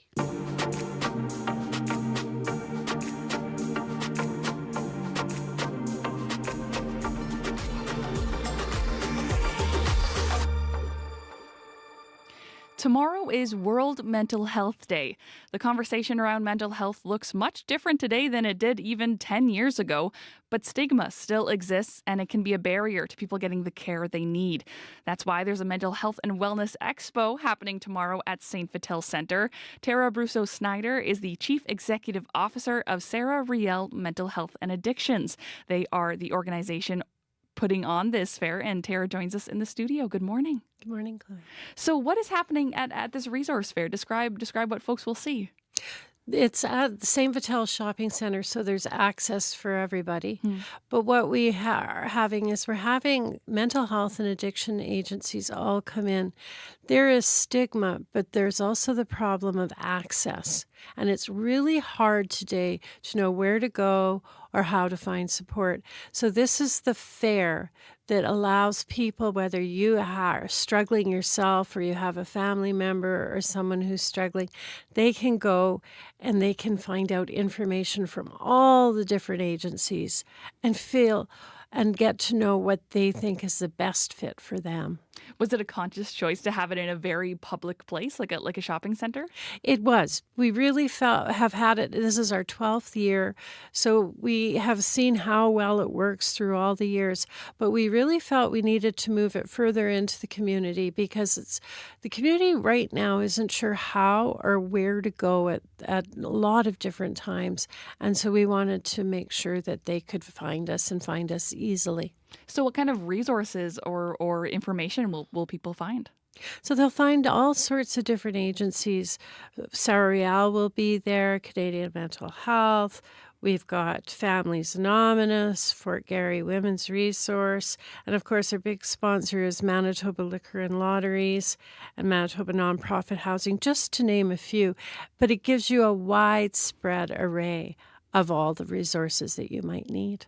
So you mentioned this has been going on for around 10-ish years? 12 years. 12 years, okay. It came out of Mental Illness Awareness Week, which was a Canadian week. But the focus today is on health and recovery and how important that can be. So we've actually chosen the International Day, which is Mental Health Awareness Day, which happens tomorrow. How, over those 12 years, how have you seen the conversation around mental health change? I've seen it change quite drastically. First of all, it really started when we were able to start talking about it. And that changed how we looked at it in terms of stigma. The other thing that has really had an improvement are the apps. So you're seeing certainly younger people who are more accepting of it. They're watching influencers on TikTok and Instagram. They're getting a lot of information for it. The problem with it all is I think that we're better at it, but we don't know what to do with it or where to go. And that's where our stigma exists today. It's just that people don't know how to access. Right. What other barriers might there be, or might people figure that there might be as they're seeking mental health supports, with things like wait lists and cost? There are wait lists, there are costs, and certainly we're looking at, as a sector, being able to improve our access. There are Shared Health and WRHA and all the organizations are trying to look at various access points. I sit on End Homelessness, and certainly they have a one system access point. The more we get to that, the better we can be. But at the same time, it's helpful when you know what's out there, and it's helpful when you know what the resources are. And this is the day to learn all about that. I'm curious, can you tell me a bit more about Sarah Riel Mental Health and Addictions? What's the organization all about? So Sarah Riel has been in existence for nearly 50 years. We were founded on the premise that the same people kept going into hospital, out of hospital. And so Sarah Riel is a community agency that was formed to stop that revolving door syndrome. We offer case management counseling, and we can offer that every week for up to 2 years, 2.5 years. We offer employment services, so we help you get your resumes. We help you know how to dress for an interview, do an interview, help you get your job, and then we stay with you and support you in the first year after you are employed. We have respite, so 5 days you can come in, whether you're in crisis, pre-crisis, or post-crisis, or you just need a place to contemplate and find out where your mental health is. We have psycho-rehab workshops. We offer peer support groups, Two-Spirit, LGBTQ. We offer depression and recovery, a group for schizophrenia, and a group for anxiety. Wow. We are your one-stop place for all the things that you may need. What do you love about the work? You're CEO. What has kept you doing this for so long? The thing I love the most is helping people and seeing that they know that recovery is possible and they find their own recovery in it. When we look at the world, we often quite look at it as a medical type of world, and there is room for that. But people are so resilient and they're so strong, and being able to let people understand their own recovery options, that's what keeps me in this each and every day. Now, for someone who might be listening, who's ready to take the step, what would you recommend for finding supports? Is it coming to the fair tomorrow, or what other options are there? Most definitely come to the fair tomorrow, because you will get to talk to all the various agencies that are located here in Winnipeg and Manitoba. But then you can also go to sites like Sarah Riel, and our website is www.sarahriel.ca. Now, Tara, thank you so much for joining us this morning and sharing your story and more about this expo. Thank you. Yeah, and best of luck tomorrow. Tara Brousseau-Snyder is the Chief Executive Officer of Sarah Riel Mental Health and Addictions. The Mental Health and Wellness Expo, as we mentioned, is tomorrow, October 10th. It starts at 10 a.m. at St. Vital Centre, and it's a free event for all ages.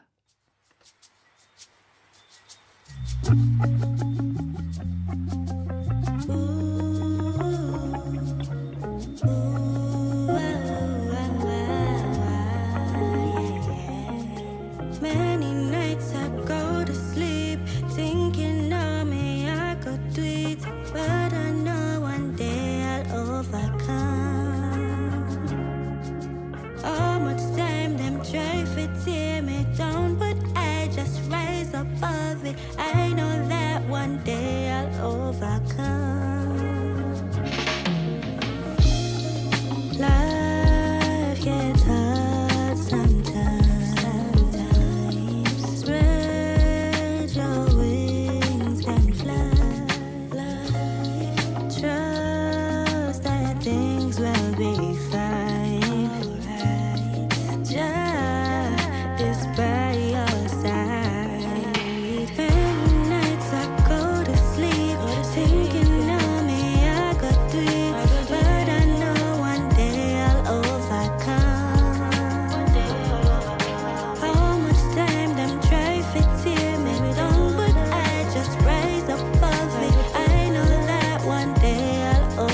Come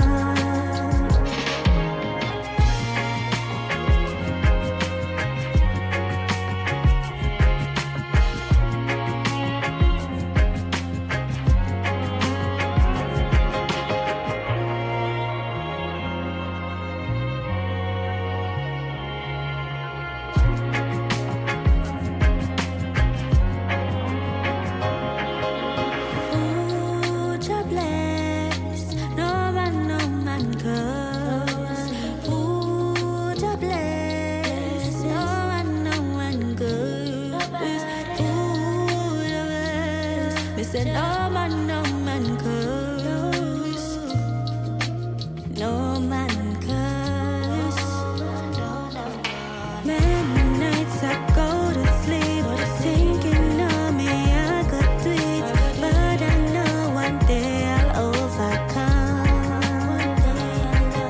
How much time them try to tear me down, but I just rise above it. I know that one day I'll overcome.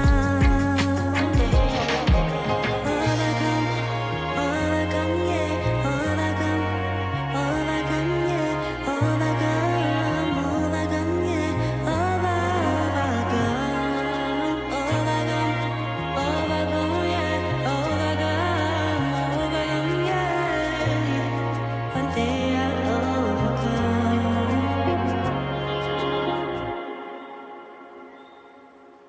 It's a lovely song there. That's Paris Ivy out of Montreal with Overcome. You're listening to Information Radio on CBC Radio 1. I'm Chloe Friesen, filling in for Marcy Marcusa. Clear skies in Brandon, 3 degrees. Dauphin, you're looking at clear skies as well. Currently 1 degree in Dauphin. Thompson at the airport, mostly cloudy at 5. Here in Winnipeg, clear skies. It is 10 degrees at the Forks. It's time now to check in with Scott Regehr with some sports news. Good morning, Scott. Friesen and Regehr. It's like the Smith and Jones of Mennonite. It really is. All right, we'll have to play the Mennonite game. Find out how we're related later on. All right. All right. So, but let's start with something much more important. The Jets start their season tonight. What or who will you be watching? Well, Chloe, to see the effect, if there is any, of a new head coach in Scott Arniel. Like predecessor Rick Bowness, Arniel did spend a part of his playing career with the Jets 1.0. He also filled in for Bowness the past couple of seasons when the aforementioned had to step away for family and health reasons. So while he's not new to the Winnipeg bench, Arniel's looking forward to tonight's game. You know, obviously the whole camp has been a little bit different. Having to talk to you guys every day is, you know, I've been around a while, and you know, a game's a game, but it's special. You know, it's especially against Edmonton. But you know what? Once that game starts, you're kind of right in the middle of everything, and you know, all that stuff kind of goes out of the way. There you are, Scott Arniel, the coach. The other thing to keep an eye on tonight, for me anyway, is the goalie situation, Chloe. The Jets opted to keep both backup options, Eric Comrie and Capo Kakkonen, to open the season, and that is due at least in part because Connor Hellebuck's been away from the team the past couple of days dealing with a family matter. All of that said, Arniel indicated that Hellebuck would be getting the start tonight and that any decision on goalie rotation would happen once they're back in Winnipeg. Puck drop from Edmonton tonight, 9 o'clock Central Time. It begins. Ooh, I'm going to have to stay up late. I know 9 really isn't late for many people, but it is for me. Oh, for us? Very, very late. Yes. Now to basketball, where we now know who will be competing for the Commissioner's Cup. Right. It'll be New York versus Minnesota in the WNBA Championship Series. Minnesota claimed its berth last night, eliminating Connecticut.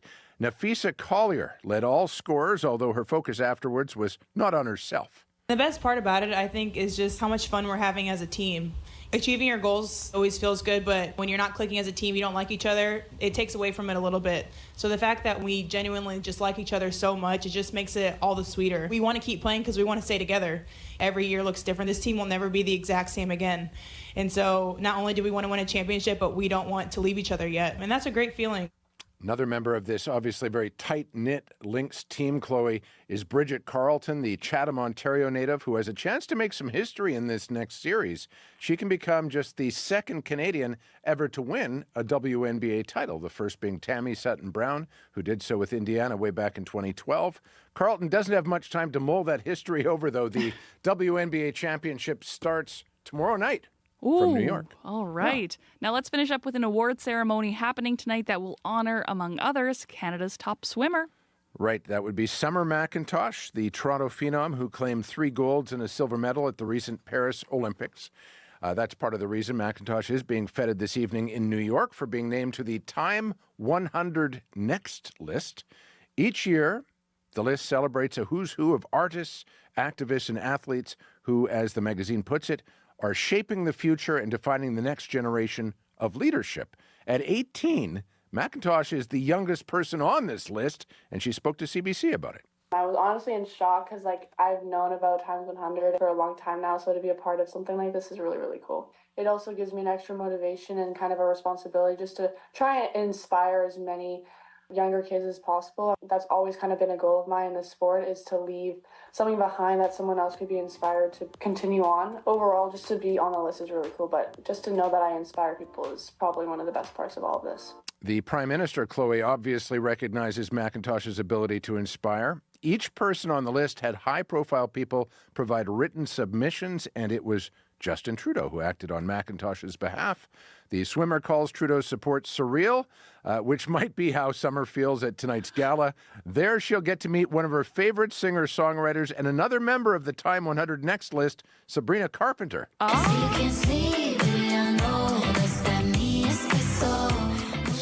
Espresso. So now I know one Sabrina Carpenter song.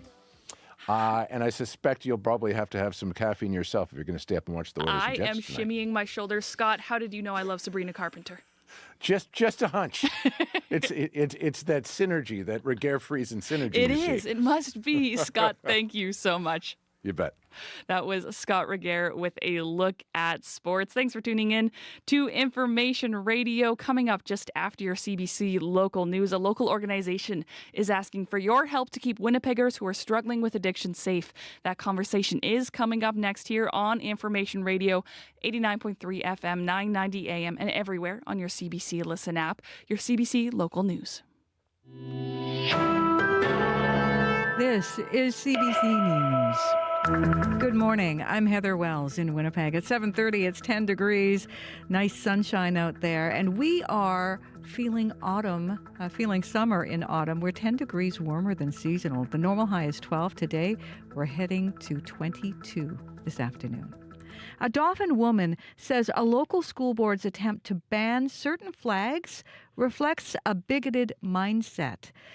In mid-September, 4 trustees at the Mountain View School Division voted to ban all flags except provincial, federal, and school flags. They said it was meant to foster inclusivity and positivity. But others see it as a veiled attack on 2S LGBTQ+ rights. Tara Matthews is a Two-Spirit Indigenous woman who once ran a 2S LGBTQ+ support group in Dauphin. Very unfortunate. I think it's indicative of the mindset of the community. As a community member living most of my life in Dauphin, it has always been homophobic and transphobic and racist. It's not clear how the flag motion will be enforced since it was passed without the board having enough trustees to make a quorum. The board did not respond to CBC's multiple requests for comment. Manitoba First Nations children living on reserve are finally able to get provincial children's disability services and home care. A human rights settlement was signed this week, more than a decade after a complaint was filed. Harriet Sumner Pruden filed that complaint in 2010 on behalf of her son. She says he was discriminated against because he lived on Pinnimutang First Nation and couldn't get the services he needed. In my culture, we take care of our children, but, we also fight for them, to benefit them, to help future generations, even though my son aged out already. The agreement includes a requirement to create a working group to lay out the best way to provide services to children on reserve. Some rural Manitoba parents are taking affordable childcare into their own hands. They have launched the North Norfolk Childcare Centre Board to get a daycare built in Austin. Board member Nicole Blythe had her children 5 years apart because her family couldn't afford to have both children in daycare at the same time. She says she doesn't want that to happen to other families. Seeing our kids and seeing the benefit for the community, right? We're all very community-minded individuals. And I think that's what drives us, is that we know the struggle firsthand. So if we can assist the future parents of our municipality, let's get it done. The daycare board has raised about $100,000. A community group has also donated a building for the daycare. The board needs about $480,000 in total to cover the costs of designs and renovations. Well, millions of people in Florida are on the move. Hurricane Milton now downgraded to a Category 4 storm. It is closing in on Florida's western coast. Milton is forecast, though, to double in size before making landfall tonight. Manitoban Stephanie Gerbrandt lives with her husband and 3 children in the Fort Myers area. They moved to Florida last summer after more than 20 years in Steinbach.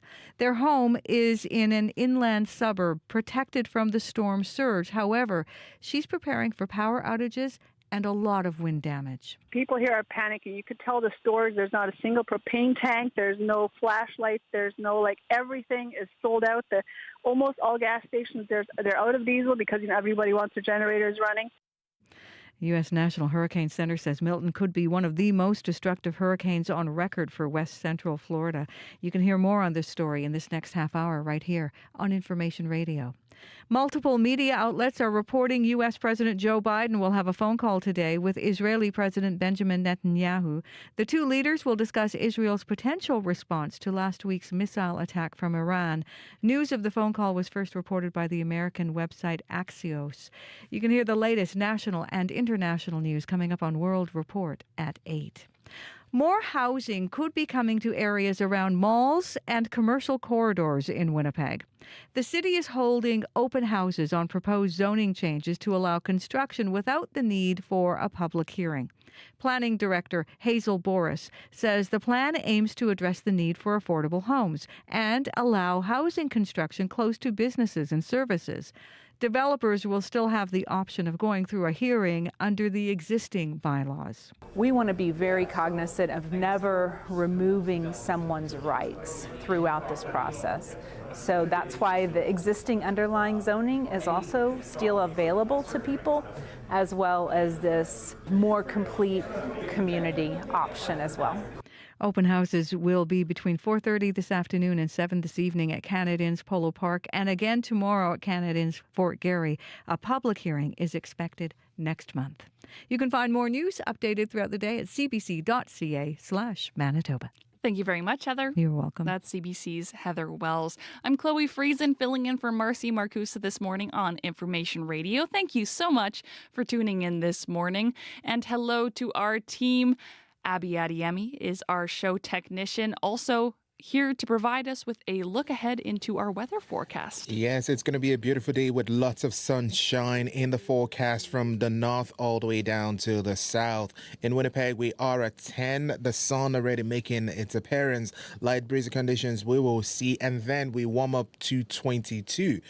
For tonight, the skies will remain clear, and then we cool down to 9 degrees. Heading west to Brandon, it is 1 at this time. Also some clear conditions. We're seeing the sun making its appearance. Today will be sunny with a high of 24. And then for tonight, we'll see a few clouds roll in and you drop to 3 degrees. Thompson sitting at 5 and mostly cloudy at this time. We're also expecting some clear conditions later and then a high of 14. That's where you warm up to. Though those clouds will be rolling back later as you get into the day. You then dip to 4. Further north in Churchill, it is -2 at this time. It is cloudy also up there.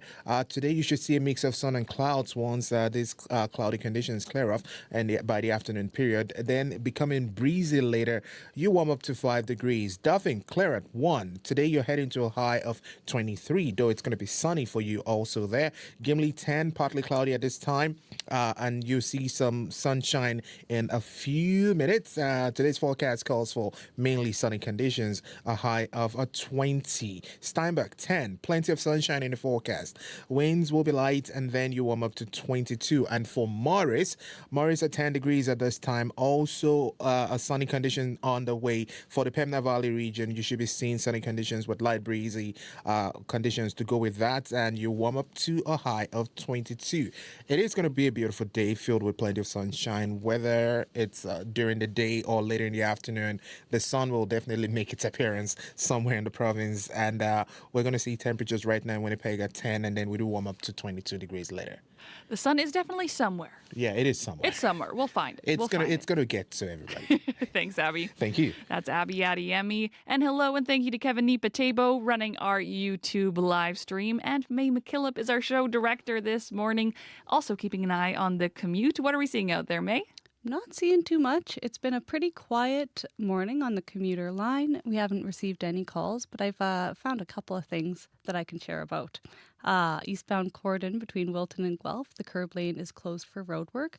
I'm also just seeing here that on the Winnipeg Traffic Management Centre, there is a Hargrave Street closure, so all northbound lanes of Hargrave Street between Hargrave Place and York will be closed for 1 hour during paving operations from today the 9th until the 11th. It doesn't say what hour that will be, but I'm going to look into it and see if I can find out. If anyone is on that street and knows, give us a call. 204-788-3093. Thank you very much, May. That's May McKillop. I'm Chloe Friesen, filling in for Marcy Marcusa this morning on Information Radio. Well, coming up next, the team at Teen and Adult Challenge of Central Canada are used to being the ones giving a helping hand. But this Thanksgiving, they're asking Manitobans to return the favor. The nonprofit organization provides free services to those dealing with addiction issues, but it says it can only afford to do that with help from the public. Keith Stewart is with Adult and Teen Challenge, and he joins us now over Zoom. Good morning, Keith. Good morning. So for folks who aren't familiar with Adult and Teen Challenge, how would you describe the organization and what it does?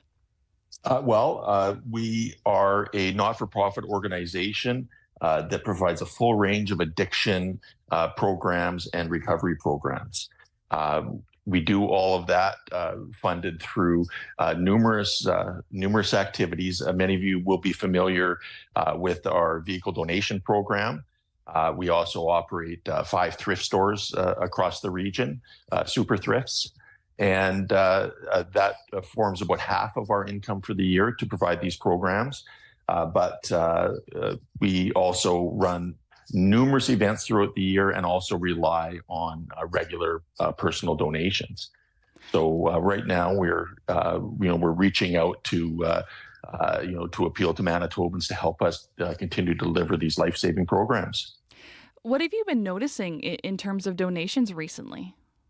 I think for us, because we operate so many events throughout the year, I think we're finding, that attendance is down a bit, but overall the giving at the events is down. And I think that, it's just a sign of the times that we're in. We've seen some good news on the inflation front for people, but there's been such a significant erosion of people's, disposable income over the past couple of years. And there's so many demands, really worthy causes that are appealing to people and holding events and so on. And we're just seeing that those numbers are down this year. You're not the only nonprofit that's been struggling with donations. The number of Canadian tax filers claiming charitable donations fell from almost 1 in 4 to 2012 to just a little more than 1 in 6 in 2022. That's according to a Stats Canada report. You mentioned a few reasons, but why do you think there's such a significant decrease in donations this year? Well, I think that it's probably a matter of there's so many organizations out there appealing to the same people, and people do have less disposable income, and people will have to make hard choices. And we will reach out several times throughout the year to our regular donors and so on. And at this point, we felt that the shortfall was significant enough that we wanted to reach out in a broader way this time. What's at stake if you're unable to raise these funds? Well, we operate 5 in-residence treatment programs, treatment campuses across the province. We operate 8 community offices. We operate the thrift stores and vocational shops for the vehicle donation programs that support those programs. But what's really at risk is we do not want to get into a situation where we don't have the staff to operate the programs, those in-residence programs. We don't want to get into a situation where somebody comes wanting help and wanting to go into recovery and comes to a community office and we're unable to help them because we're maybe short-staffed, or if somebody's ready to ask for help and we don't have enough staff to pick up the phone and help them in a timely manner. So we do not want to get there. And we also operating that many facilities, there's, tremendous needs in terms of building maintenance and keeping those buildings, as healthy places for recovery. So all of that is, are critical needs. Is there a specific amount of money that is needed to keep Adult and Teen Challenge running in the region? Well, right now we're forecasting that, coming into this final quarter of the year, we're looking at a shortfall of about 370,000. And, it's our hope that we can make that up by the end of the year and get back on track. We have a number of events upcoming, and we continue to hold events throughout the year and have appeals throughout the year. But this one is a little bit different that, we see, the situation that we're in and really want to get ahead of that and correct that before the end of the year. Keith, what are you seeing when it comes to addictions in Manitoba and how it's affecting people and the city in a wider sense? Well, I think, we've all, been part of that discussion over the last number of years, and we all see the crisis in our streets. And our centers are operating at capacity. Our campuses are really at capacity. And we could do so much more. And I know there's so many other organizations out there, but I do know that, our best advocates, for contributing to Teen Challenge and speaking the praises of these programs are the families of our graduates and our graduates themselves, who can speak that, they had nowhere else to go. And, getting into a program like this can save their lives. What do you hear from the families and the graduates about the impact on the program? There's so much gratitude, and myself, I'm relatively new to the organization, so I've had the opportunity, over the last short while, to hear so many stories. And there's so much resilience in these stories. There's so much courage to tell the stories. But really, it's people who had run out of second chances so many times, and had nowhere else to go, and we're on the we're living on the streets, and really they were given new hope by getting into the program. Keith, lastly here, how can people help? There's so many ways to help, and we're so grateful for all our supporters who help us throughout the year. But you can always make a contribution directly to Adult and Teen Challenge, by a check or a monthly contribution. You can support one of our upcoming events. We do have a series of fall fundraising dinners coming up throughout the province between October 21st and November the 13th. Manitobans love a fall dinner. They do, and this is a great opportunity, to attend. If you're a business owner, you might we want to look at helping sponsor one of those events with us. We have numerous events coming up throughout the year. We have our Sled for Eternity ride coming up once the snow flies. The snowmobile rides. We have in the summer, we have golf tournaments, fishing derbies, ATV rides. And coming up in April, we do have our second annual Journey of Hope Gala coming up. So there's so many ways to help. You can donate a vehicle to our vehicle donation program. We have needs, for upgrades to our centers that maybe there's contractors out there who, can help us do some of those upgrades and maybe contribute some of the proceeds back to Teen Challenge. There's so many ways to contribute, and people are very resourceful in helping us. Well, Keith, thank you very much for joining us this morning. Thank you so much for having us. Keith Stewart is the Regional Development Director of Adult and Teen Challenge Central Canada. It's located right here in Winnipeg. And for more information, you can visit teenchallenge.tc.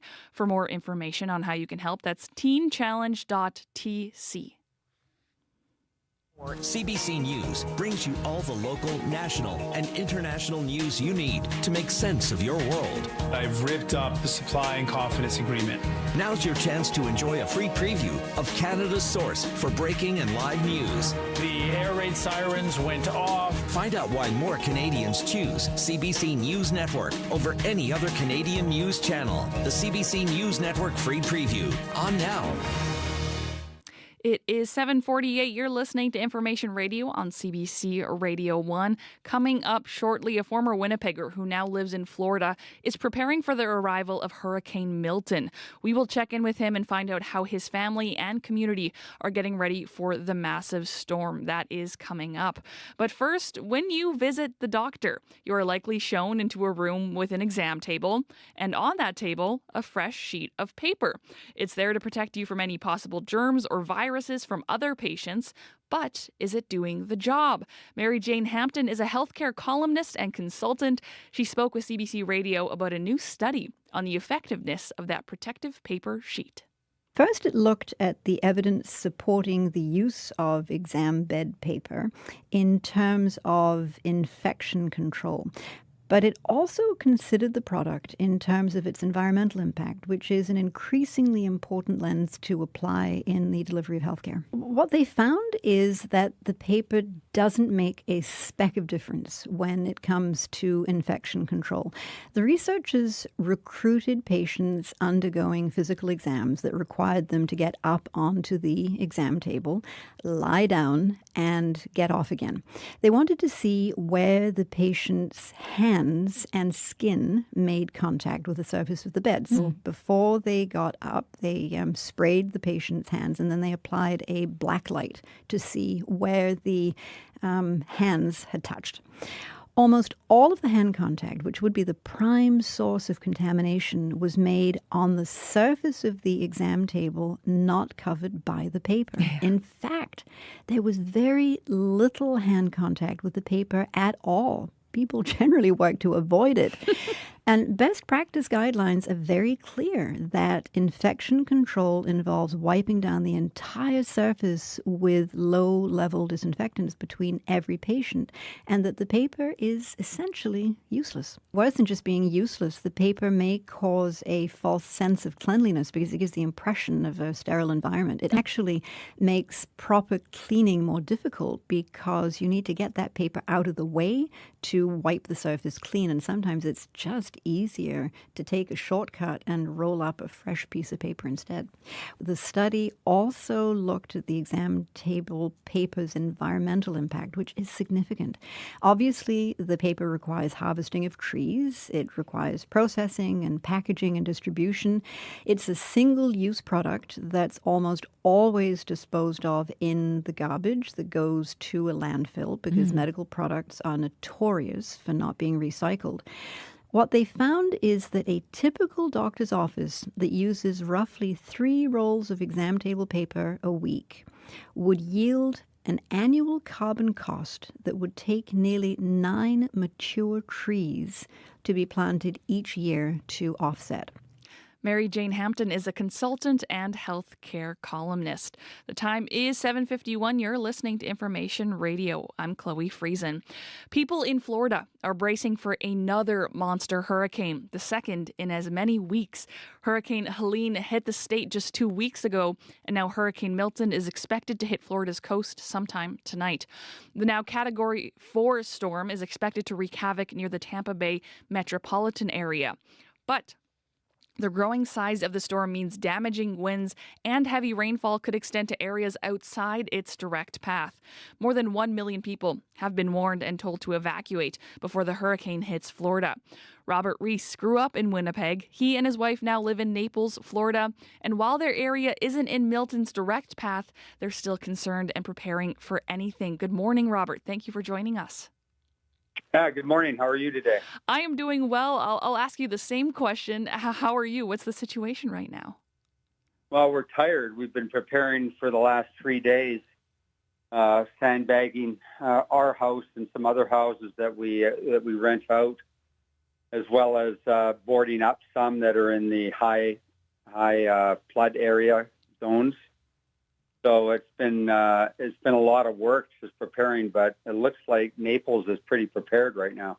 How close is Naples to Milton's projected path, as far as you know?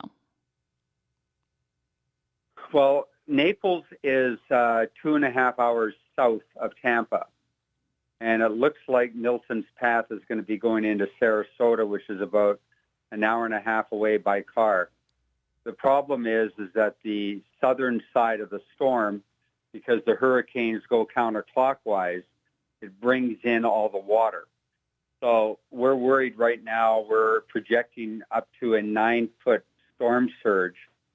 And just to show you in comparison, Ian 2 years ago was 6 to 8 feet, and everything west of our main highway called US 41 was flooded.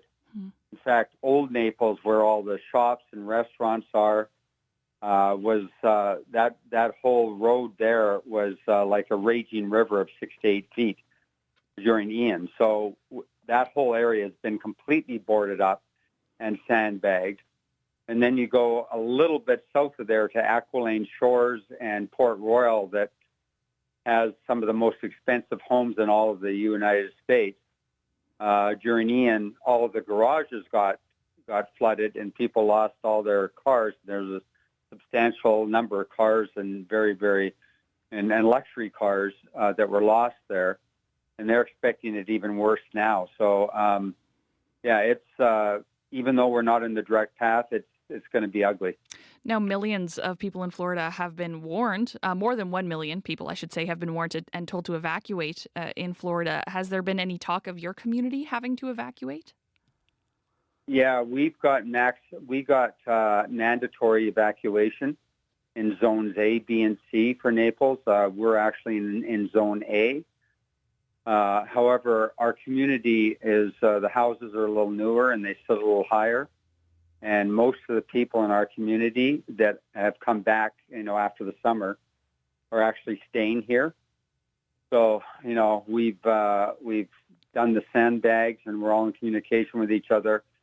And if it comes to an emergency where the river behind us overflows and starts flooding the homes, then with 3 or 4 of the homes are 2 stories instead of bungalows, and we'll be going over there and we'll have to go up to the 2nd floor. Wow. What goes into that decision to choose to stay? Just because of our past experience, we've escaped it, and we just feel that, in the worst case scenario, we can always go to the 2nd floors. And they've also opened the Bears Paw Clubhouse for us. So if we can make it over there, that sits higher as well and should be fairly safe. Although a lot of the community does sit lower and it will get flooded for sure. But that area of the community has been evacuated completely. What does preparation look like? You mentioned sandbagging. You've been doing days of preparation. What does that look like? What are you making sure that you have in stock? Well, yeah, so the county has got multiple sites and locations whereby they dump sand, and they give you a time to be there, and then they give you the free sand bags, and you just go there and fill them up yourself. Also, in our community at Bears Paw, because it's a golf course, they have a lot of sand that they're making available to the residents as well. And then, of course, we've got the beach. So a lot of people go down to the beach and fill up sandbags there. As far as boarding up is concerned, they got to go to Lowe's and Home Depot, and that's all sold out now, all the plywood for boarding up, because most of the businesses, took it all in order to save their businesses in the areas where that sit a little lower and know they're going to get flooded. So, yeah, it's mainly just sandbagging and boarding up, and also duct tape to try and close off any other, little crevices and everything like that where the water could come in. Robert, this is something that so many Manitobans probably can't even fathom, the destruction or potential destruction of a hurricane. As someone who grew up here in Winnipeg, what is it like for you now to live in Florida, where huge storms and hurricanes are just a part of life? You mentioned going through Hurricane Ian.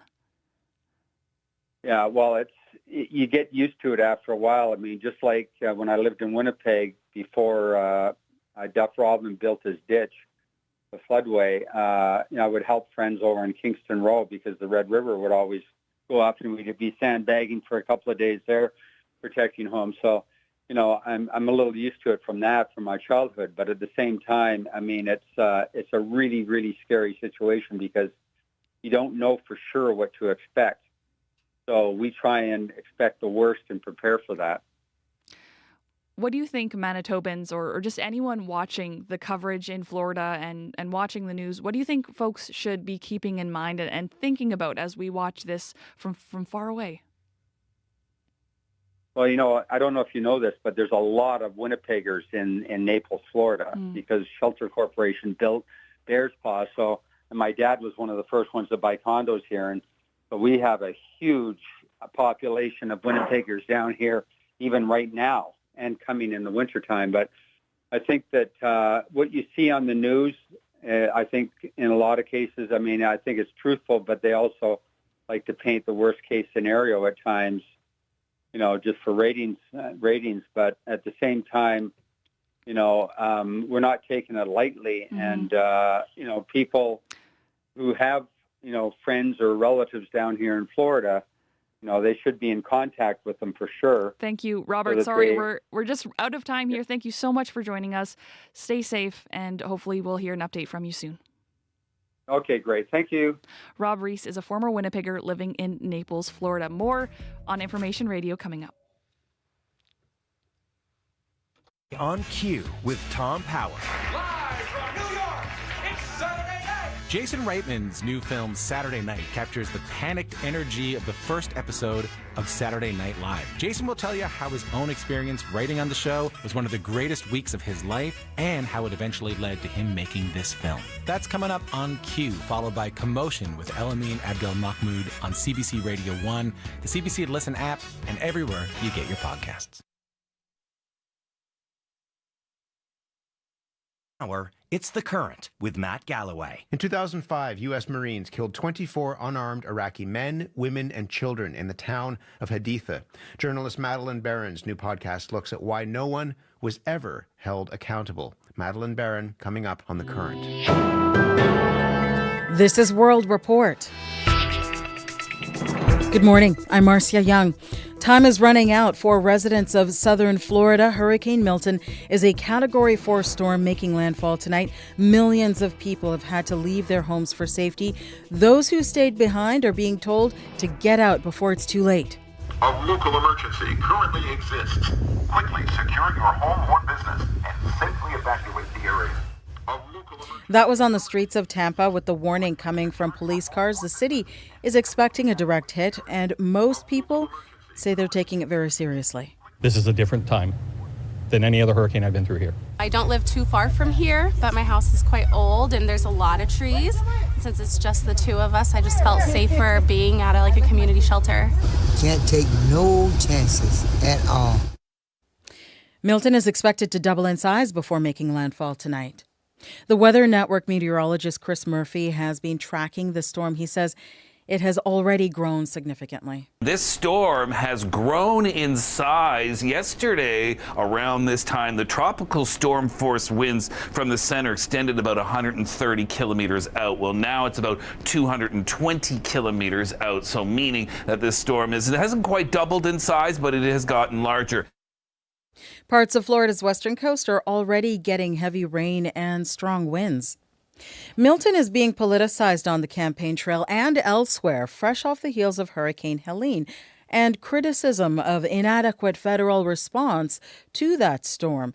CBC's Idil Musa is tracking that part of the story from Washington. And Idil, what are we hearing from the presidential candidates? Well, former president and Republican presidential nominee Donald Trump has repeatedly spread falsehoods about the federal response to hurricane relief efforts. And officials say that's creating fear and demoralizing aid workers. In the aftermath of Helene, Trump claimed without evidence the federal government was intentionally withholding aid to people in Republican areas. Trump has also accused FEMA, the Federal Emergency Management Agency, of spending all of its money to help migrants migrants who are in the U.S. illegally.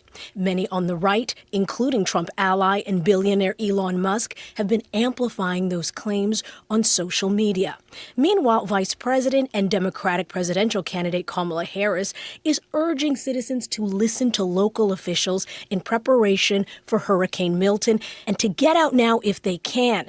She says the mis- and disinformation being pushed out there by the former president is extraordinarily irresponsible. Before boarding a plane, she had this message to share with survivors of Helene. FEMA has so many resources that are available to folks who desperately need them now, and resources that are about helping people get back on their feet and rebuild and have places to go. So how is FEMA responding to all of this misinformation? Well, FEMA says that false information could prevent survivors from getting the help they need. So after Helene, they launched a rumor response page to dispel false claims, warn against scams, and share official information from trusted sources, including federal disaster assistance programs and processes. Thank you, Ethel. You're welcome. The CBC's Ethel Musa in Washington. In this country, British Columbians go to the polls in just over a week, and so far, it is a tight race. Last night's leaders' debate touched some of the most sensitive issues in the province. The CBC's Lindsay Duncombe reports on what they said. Paper straws suck. I'm sorry, we've got to get rid of those. It doesn't work for people in BC. That's BC Conservative leader John Rustad promising to get rid of paper straws. Just one of the ways his party has tapped into anger in the province over the cost of living. People are struggling to put food on the table. And over the toxic drug crisis. We need to make sure that we bring an end to decriminalization and safe supply. Rustad's BC Conservative Party is running neck and neck with the governing NDP, riding a wave of momentum that saw the other right-of-centre party, BC United, suspend its election campaign at the end of August. How can we debate you when you won't even say what you're going to cut? NDP leader David Eby used the debate to argue Rustad leads a party of climate-denying anti-vaxxers who don't have a plan to govern. We can't govern through conspiracy theories, cuts, and divisiveness. We only solve this together, and I'm committed to work for you until the job is done. In a tight race, the Green Party is struggling for relevance. Its leader, Sonia Furstenau's pitch, less division, more cooperation. A BC of fairness and more equality, a BC where people aren't left behind. Furstenau is the only Green Party MLA projected to win a seat, a position that could be powerful should British Columbia elect a minority government. Lindsay Duncombe, CBC News, Vancouver. Today in Ottawa, party caucuses will be meeting on Parliament Hill, but it has been nearly 2 weeks now since the House of Commons did any legislating. Janice McGregor joins us from our Parliamentary Bureau for an update on what they have been doing, or rather not doing. Janice, what is going on? Marcia, it's not normal for a party to move a motion for an issue to be sent to committee and then talk and talk and talk as long as possible to keep that from happening. That's exactly what's unfolded over the last 2 weeks. The Conservatives say this could all be over if the Liberal government would just hand over the remainder of the documents the House ordered in its probe of how $1 billion green tech fund turned into such a mess of conflicts of interest.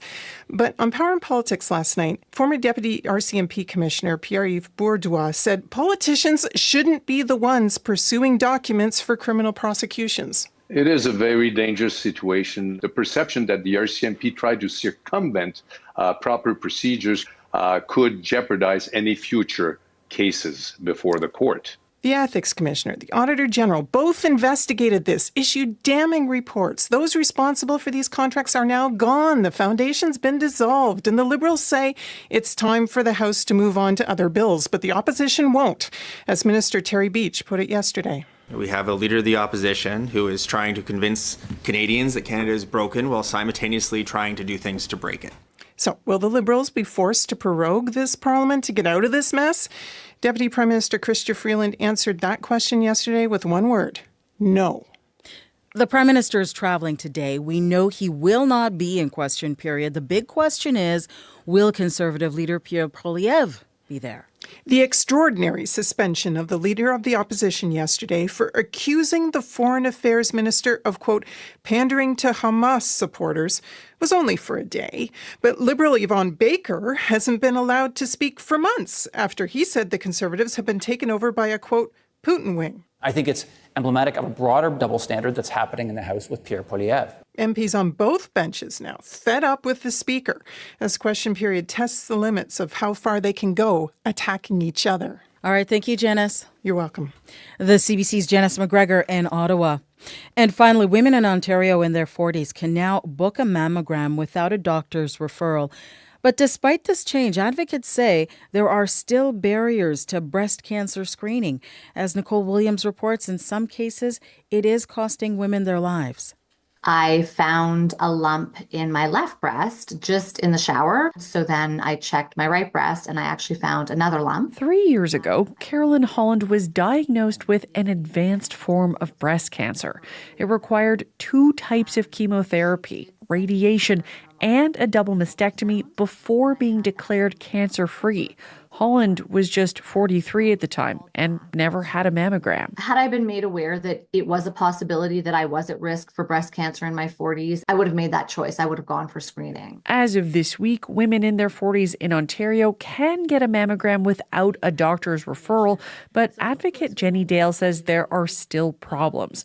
Ontario Health doesn't issue invitations to women under 50 to get screened.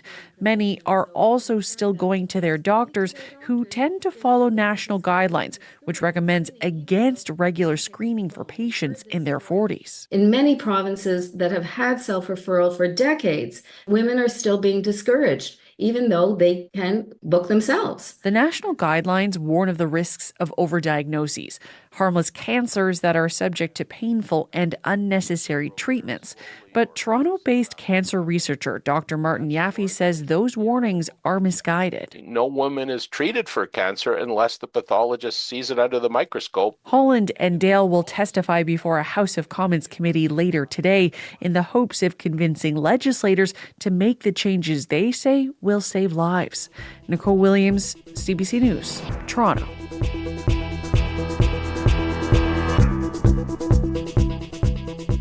And that is the latest national and international news from World Report. News anytime at cbcnews.ca. I'm Marcia Young.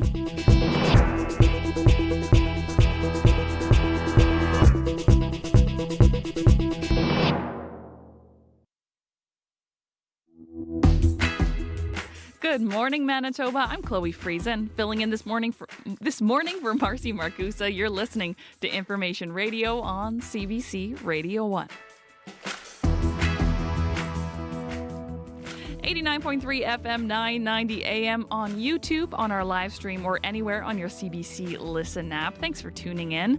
Coming up on the show as we continue our coverage of 1 year since the October 7th attack on Israel and the resulting war in the Middle East. Today, we're going to take a look at how you might be affected both intentionally and unintentionally by what shows up in your social media feeds. Stay tuned for that story. But first, on the show, today is the third day in court for a drinking water class action lawsuit between Shamattawa First Nation and Canada. We'll speak with CBC's Brett Forrester to get an update on the court hearings.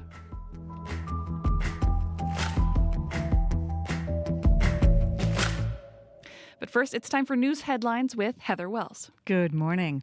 Well, a Manitoba family who recently relocated to Florida are among millions in the path of Hurricane Milton. Stephanie Gerbrandt moved there last year with her husband and 3 children. They live in a suburb of Fort Myers on the southern edge of Milton's expected path. She says their inland location will protect them from storm surge, but not from damaging wind and days-long power outages. She's bracing for the worst. A Dauphin woman is calling on her community to oust local trustees who tried to ban certain flags from flying over school property. In mid-September, 4 trustees at the Mountain View School Division voted to ban all flags except provincial. People in the community say it is a veiled attack on 2S LGBTQ+ rights. I'll be back with more news from Manitoba coming up at 8:30. Thank you very much, Heather. You're welcome. That's Heather Wells. I'm Chloe Friesen. I'm filling in for Marcy Marcusa today as Marcy and Corey head head to Lac du Bonny for our Communities in Focus program. They're there collecting stories and meeting folks so that tomorrow they can broadcast information radio live from the community, and you can hear all the stories that Lac du Bonny has to share. Today on the show, let's say hello to Abby Adeyemi, our show technician, also bringer of good news when it comes to the weather. Yes, it's going to be a beautiful day filled with lots of sunshine. We're looking at highs ranging from 5 in Churchill all the way to 24. Brandon gets to 24 today, but the hook is currently Brandon is at 0. So Brandon will definitely climb all the way to 24 later today. Currently Winnipeg 8 degrees. We're already seeing the sun outside. Some light breeze would come from the south, and we warm up to a high of 22 today. Clear tonight. It's that we're going to see these clear skies continuing to the evening period, and then we cool down to 9. It will be calm tonight. In other regions, it's cloudy in the north. Currently Thompson at 5 and Churchill at -1, racing to a high of 5. Down south, we're already seeing the sunshine in most of the regions from Brandon, Dauphin, Gimli, Steinbach, and Morris. Brandon and Dauphin hovering around 0 and 1 at this point. And then for Gimli, Steinbach, and Morris, we're seeing 10 degrees, and most of those regions warming up to 22s and 23s. Overall, the province would see lots of sunshine either by the daytime or as we get into the afternoon period. It's going to make it a beautiful day across the province. Right now, 8 degrees in Winnipeg. Thank you very much, Abby. Thank you. That is Abby Adeyemi. Hello to Kevin Nipatebo, who is behind the controls for our YouTube live stream. Good to have you, Kevin. And May McKillop is our show director this morning, filling in for Corey Funk. And May, you've been keeping an eye on the commute. I have been, and I have some good news, but maybe not great news. We got some phone calls. Okay. So things are getting busy out there. I love when people call the commuter line, but it does mean that the streets are getting a little bit busier. So I'll let you know about a few things that are happening out in the city here. Chris called to let us know that the traffic lights on southbound Main, just off Disraeli, are operating a little differently this morning. That's all the information I got. So I'm just going to remind our listeners to treat those traffic standards as an always stop if they are acting differently like that. As well, we have a stalled vehicle on southbound Main just past Graham. That is a stalled vehicle in the median lane, so it's preventing people from turning off onto St. Mary's. As well, we got a phone call from Tim, and Tim wanted to let us know that northbound St. Mary's, just before Fermor, there is a parked vehicle blocking traffic, which is causing a bit of a parking lot on northbound St. Mary's, unfortunately. Uh-oh. We don't love to hear a parking lot. No, we don't love to hear about a parking lot, especially on a Wednesday morning. Not great news, but I hope things start to move along the commute. If we get any updates on those areas, I'd love to hear, and we can let our fellow commuters know. Give me a call, 204-788-3093.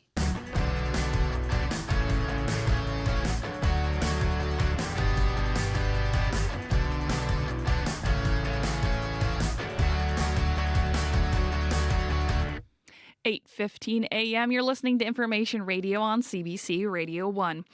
This week marks the opening of hearings in a drinking water class action lawsuit launched against Canada by Shamattawa First Nation. The remote northern Manitoba community has been under a 6-year boil water advisory. Shamattawa First Nation launched a class action lawsuit against the federal government back in September of 2022. It alleges Canada breached its obligations to ensure First Nations have access to clean drinking water on reserves. Brett Forrester is with CBC Indigenous in Ottawa. He's been following this story and joins us now over Zoom. Good morning, Brett. Good morning, Chloe. So today is the last day of these hearings. Can you give us a little bit more background about this lawsuit? Certainly. So the background for this lawsuit really begins in 2021. That is when the federal government decided it was going to settle multiple class action lawsuits alleging the government has failed to meet its obligations to provide First Nations with clean water. That settlement was worth $8 billion. But there are a few key points there. Number one, that settlement did not include an admission of liability, and it did not include an acknowledgement that the government actually has a legal obligation to provide clean drinking water to First Nations. So that's number one right there. The second issue is timeframes. So that lawsuit covered First Nations with a drinking water advisory in place from 1995 or between 1995 and 2021. Shamattawa is pursuing a class action on behalf of anyone who has an ongoing drinking water advisory, or anyone who had one between 2020 and now. So essentially, it's picking up where that previous class action left off, and Shamattawa is the lead plaintiff or the representative plaintiff, meaning they are advancing this claim on behalf of this entire group of First Nations who have had similar circumstances. So what is Shamattawa asking for on behalf of these communities and their own community? So Shamattawa is asking for a couple things. Number one, they want to prove that Canada does have this legal obligation to ensure First Nations have clean water. They want to get a declaration that First Nations have a human right to clean water. And then they want to get redress on a collective level for some of these alleged breaches. And then they want to get compensation for individual First Nations members who have had to live under a drinking water advisory during this period. In Shamattawa's case, court heard a lot of evidence about the struggles they have had in getting their water operating system fixed. They wanted to get a new plant, but they alleged that the government compelled them to upgrade the plant they currently have, and there was a lot of difficulties reported in that. They say the government's procurement policies compel them to go with the lowest acceptable bidder, even if they don't want to, and this policy, Shamattawa alleges, has played a role in the struggles they have faced in having access to clean water. So you've been attending these hearings virtually. Can you take us through what's happened in court over the last 2 days? So what we're hearing in court is what's called a motion for summary judgment, and it only deals with part of the case. So it only deals with this strict question about whether Canada has a legal obligation to provide First Nations with clean water. Obviously, we know what Shamattawa and the plaintiffs' positions are, but Canada's defense that we have seen is that they deny the federal government has a legal obligation to provide clean drinking water. That's generating a lot of criticism from First Nations leaders. On Monday, the Plaintiffs' Council got up and accused Canada of mounting a unfair and aggressive litigation strategy that sought to blame the victims for their own water advisory. In a letter to his MP, Nikki Ashton, Shamattawa Chief Jordan Hill described the cross-examinations as long and painful. He described Canada's choice to litigate this as, quote, a national embarrassment, and he suggested Canada was pointing the fingers at First Nations rather than looking in the mirror and taking some accountability for the government's own actions. And so we heard from Canada's lawyers yesterday, where they got to explain the details of this defense and try to address some of these criticisms as well. So today is the last day of hearings. What is expected to happen in court today? We're expected to hear the final reply submissions from Shamattawa's counsel. I'll walk you through some of the arguments they are expected to address. So yesterday, Canada's counsel, Scott Farlinger of the Justice Department, explained what Canada's position is, and I want to take you through that a little bit. Essentially, he told the court, quote, the current government's political commitment to addressing access to drinking water on reserve has been unwavering, end quote. So there's some nuanced language there. Canada says its obligation to provide clean water stems from a political commitment rather than any legal duty. They are encouraging the court to give broad deference to the federal authority to make funding decisions. They are arguing that there's limited resources, there's trade-offs. Canada has to decide how to spend this limited cash among competing groups and interests. We are expecting the plaintiffs' counsels to respond pretty strongly against that argument this morning. I do have a copy of their reply written argument, which gives a little bit of a sense of what they are going to say. So I'll take you through what they say in that argument as well. Essentially, they are saying that the time for trust us political promises is long past. They argue that First Nations now know they cannot trust the federal government when making these promises. They say, quote, this action proved necessary because trust us no longer suffices in view of the hardships that class members have endured. The time has come to declare enforceable rights. Now, quickly here, Brett, just in this last minute, what would it look like if Shamattawa were to win this case? Well, number one, they would get a declaration that First Nations do have this right. That would be of considerable use to all First Nations across the country. They would no longer have to rely on the good governance or good policy decisions of the government. They would be able to essentially hold the government liable for alleged breaches of this rights on a go-forward basis. And then on the other hand, if the government of Canada wins, this would remain essentially a policy decision at the discretion of the government. You can imagine why this is causing consternation among First Nations leaders. The Assembly of Manitoba Chiefs called this, quote, an act of hypocrisy by the Liberal government, one that contradicts their public statements. And the big concern is that it would open the door to future governments at some time not supporting First Nations, not funding these projects, and sort of, I guess, adopting a position of bad governance, you could say. And so that's where the concern stems from. The judge is expected to take his decision under reserve, and it's not clear when he may rule on this particular motion. Brett, thank you so much for taking us through this case, and I'm sure we'll hear from you later this week. Thank you. Brett Forrester is with CBC in Ottawa. Today is the last day of hearings between Shamattawa First Nation and Canada. To read more on this story, visit our website at cbc.ca/Manitoba. The time is 8:23. You're listening to Information Radio. This week, we have special coverage on CBC Manitoba now that a year has passed since the deadly Hamas attack on Israel that sparked war in the region. Today, we're going to talk about how to navigate your social media feeds about the war in the age of algorithms and AI. Yuval Noah Harari is an Israeli historian and author. He's also a longtime critic of Benjamin Netanyahu. He spoke with CBC host of The Current, Matt Galloway, this fall in front of a live audience in Toronto. What role do you think what people call filter bubbles are playing in Israel now? In the conflict right now, broadly? So you have two kind of filter bubbles. Like you have, of course, Israel's and the Jewish Israelis and Palestinians, they live in completely separate realities. And also within Israel itself, the country is divided into separate realities, where one camp sees Netanyahu as it's the most hated figure in Israeli history. And then you have another camp which basically sees him as the Messiah. And they look at the same facts. They look at what happened on October 7th, and they look at what happened afterwards, and they just see completely different realities.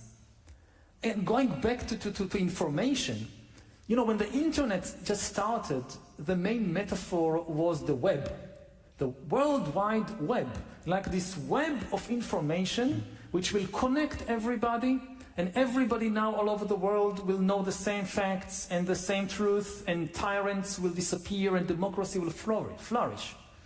And now the main metaphor, it's not the web, it's the cocoon. Like the web has turned on us and closed, and now people live inside separate cocoons. And there is just no way to reach from one cocoon to the other cocoon. And part of the problem today in the world is that we are flooded by this extremely cynical view of humanity, which strangely enough flourishes on both the radical left and the radical right. It's one thing that, say, Donald Trump agrees with Karl Marx, that humans are only interested in power, and therefore any human interaction is a power struggle. And in any human interaction, like I say to you something, so these people will tell you there is no point asking whether it's true or not. The question is, it's a power play. Words, information is always power. So whose power, whose privileges are being served? And you hear it both on the left and on the right. So what do you do with that? I mean, one of the things that you've said in light of the last 11 months is that both sides in this conflict have reason to fear that their existence is at stake in some ways, that there's no sense of a shared humanity or shared conversation. Yeah. So what do you do with that? How do you get out of that? If I look at the conflict back home, so first of all, I start by recognizing the very painful but truthful fact that in this sense both sides are right. Palestinians believe that the Israelis want to completely get rid of them, and they are right.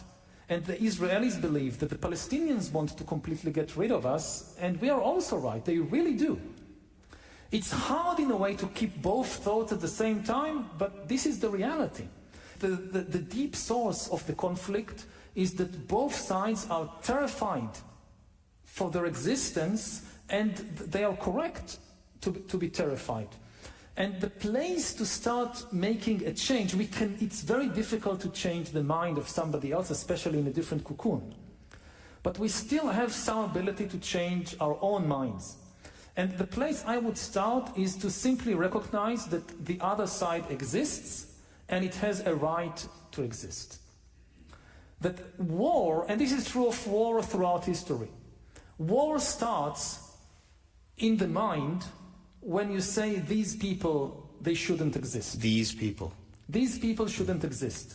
One of the really kind of appalling thing about the conflict back home is that it's not just that people deny that the other side has a right, they really deny their existence. Like you would talk to Jewish Israelis who would tell you, but there is no Palestinian people. People in all seriousness say it. Even people in the government would tell you, no, there is no Palestinian people. And you would hear the same thing on the other side, Palestinians telling you, Jews in Jerusalem? What's the connection? I mean, there is no historical, Jews were never in this place. People say it with all seriousness. This human ability to simply deny the most basic facts of history, of biology, this is frightening. So what would you, I mean, for a room full of people who feel as though the algorithm is manipulating them, that they're trying to figure out a way through the nonsense and see across that political divide, see the humanity that is there, what would you say to them? What's a piece of advice for people here on how they could go about doing that? One very old piece of advice is when you read something or hear something about some politician or some person, try to think what is kind of the best explanation you can give to it, and not what is the worst explanation you can give to it. Maybe his or her words were taken out of context. Be generous with people. And the new advice I would give is to go on an information diet. The same way that people go on food diets. Information was once scarce. So people consumed whatever they could find. Now it's super abundant. We're flooded by it. And there is this industrially artificial information pumped full of hate and greed and fear to make it more addictive. So you need an information diet, which includes also information fasts.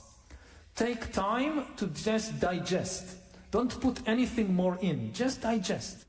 That's Yuval Noah Harari, Israeli historian and author, in conversation with the CBC's Matt Galloway. It's time now for your CBC local news. This is CBC News. Good morning. I'm Heather Wells in Winnipeg at 8:30. We've slipped a couple degrees. It's now 8. Lots of sun out there. The sun's going to stay with us all day, and it's going to warm us up so much we'll feel like summer. A high this afternoon of 22.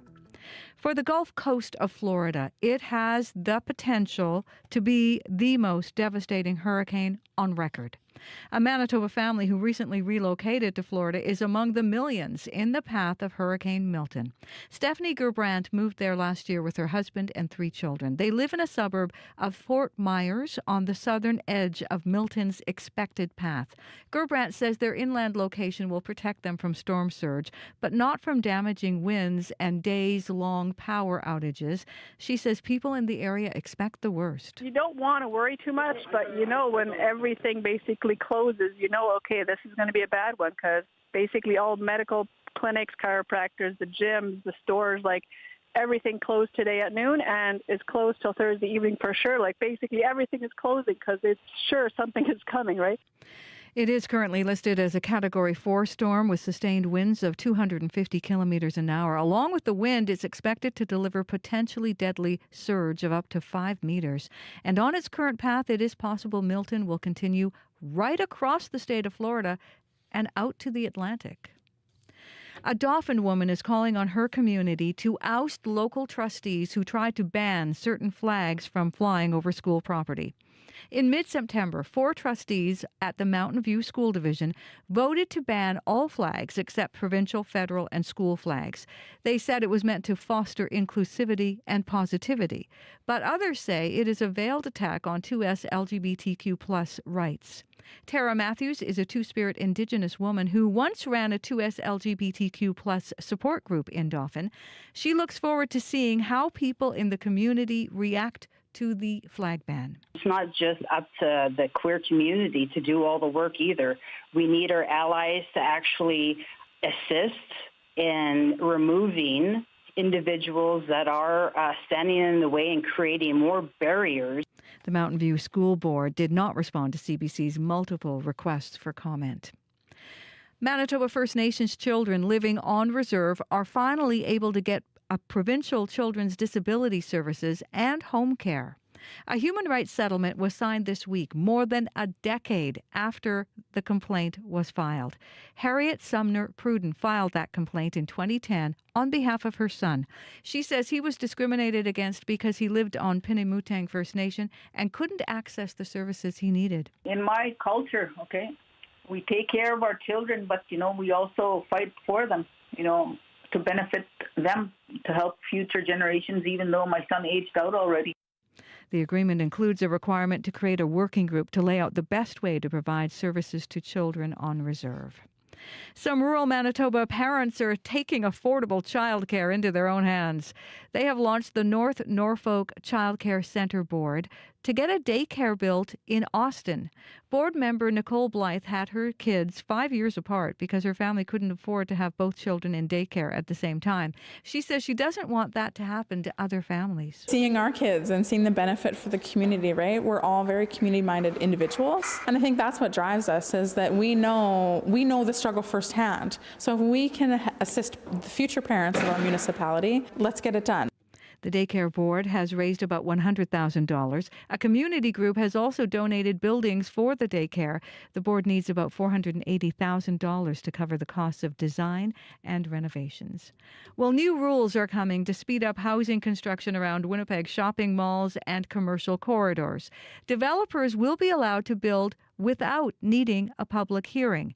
Hazel Boris is the city's director of planning. She says developers will still have the option of a hearing, but they'll also have the ability to build without one. As long as you comply with these more clear and objective design standards, but you can do that without going through the long and expensive and uncertain public hearing process. The city held an open house on the proposed bylaw changes last night. There is another one planned this evening at Canada Inns Polo Park and again tomorrow at Canada Inns Fort Garry. A public hearing on the bylaw changes is expected in November.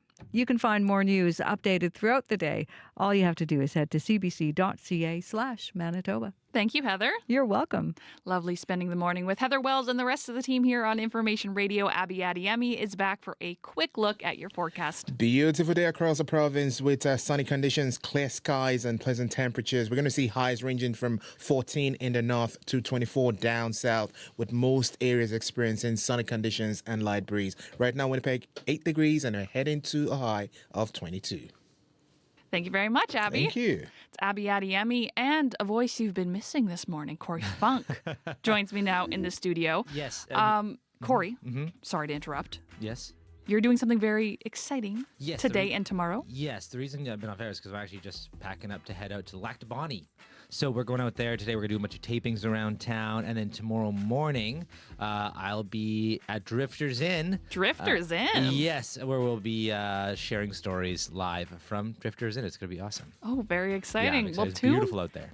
Tune into Information Radio tomorrow morning to hear from Corey and Marcy live from Lac du Bonnie at the Drifters Inn.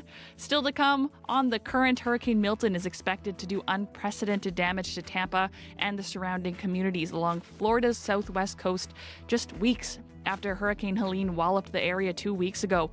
Host Matt Galloway will speak with an evacuee coming up on the current. That's in about 30 seconds here. Thanks for tuning in, and thanks to our team, Abby Adiemi, May McKillop, and Kevin Nipatebo this morning, and of course Heather Wells, our news reader. I'm Chloe Friesen, filling in for Marcy Marcusa. It was lovely spending the morning with you. Enjoy the rest of your day, and I'll see you on Radio Noon starting at 12.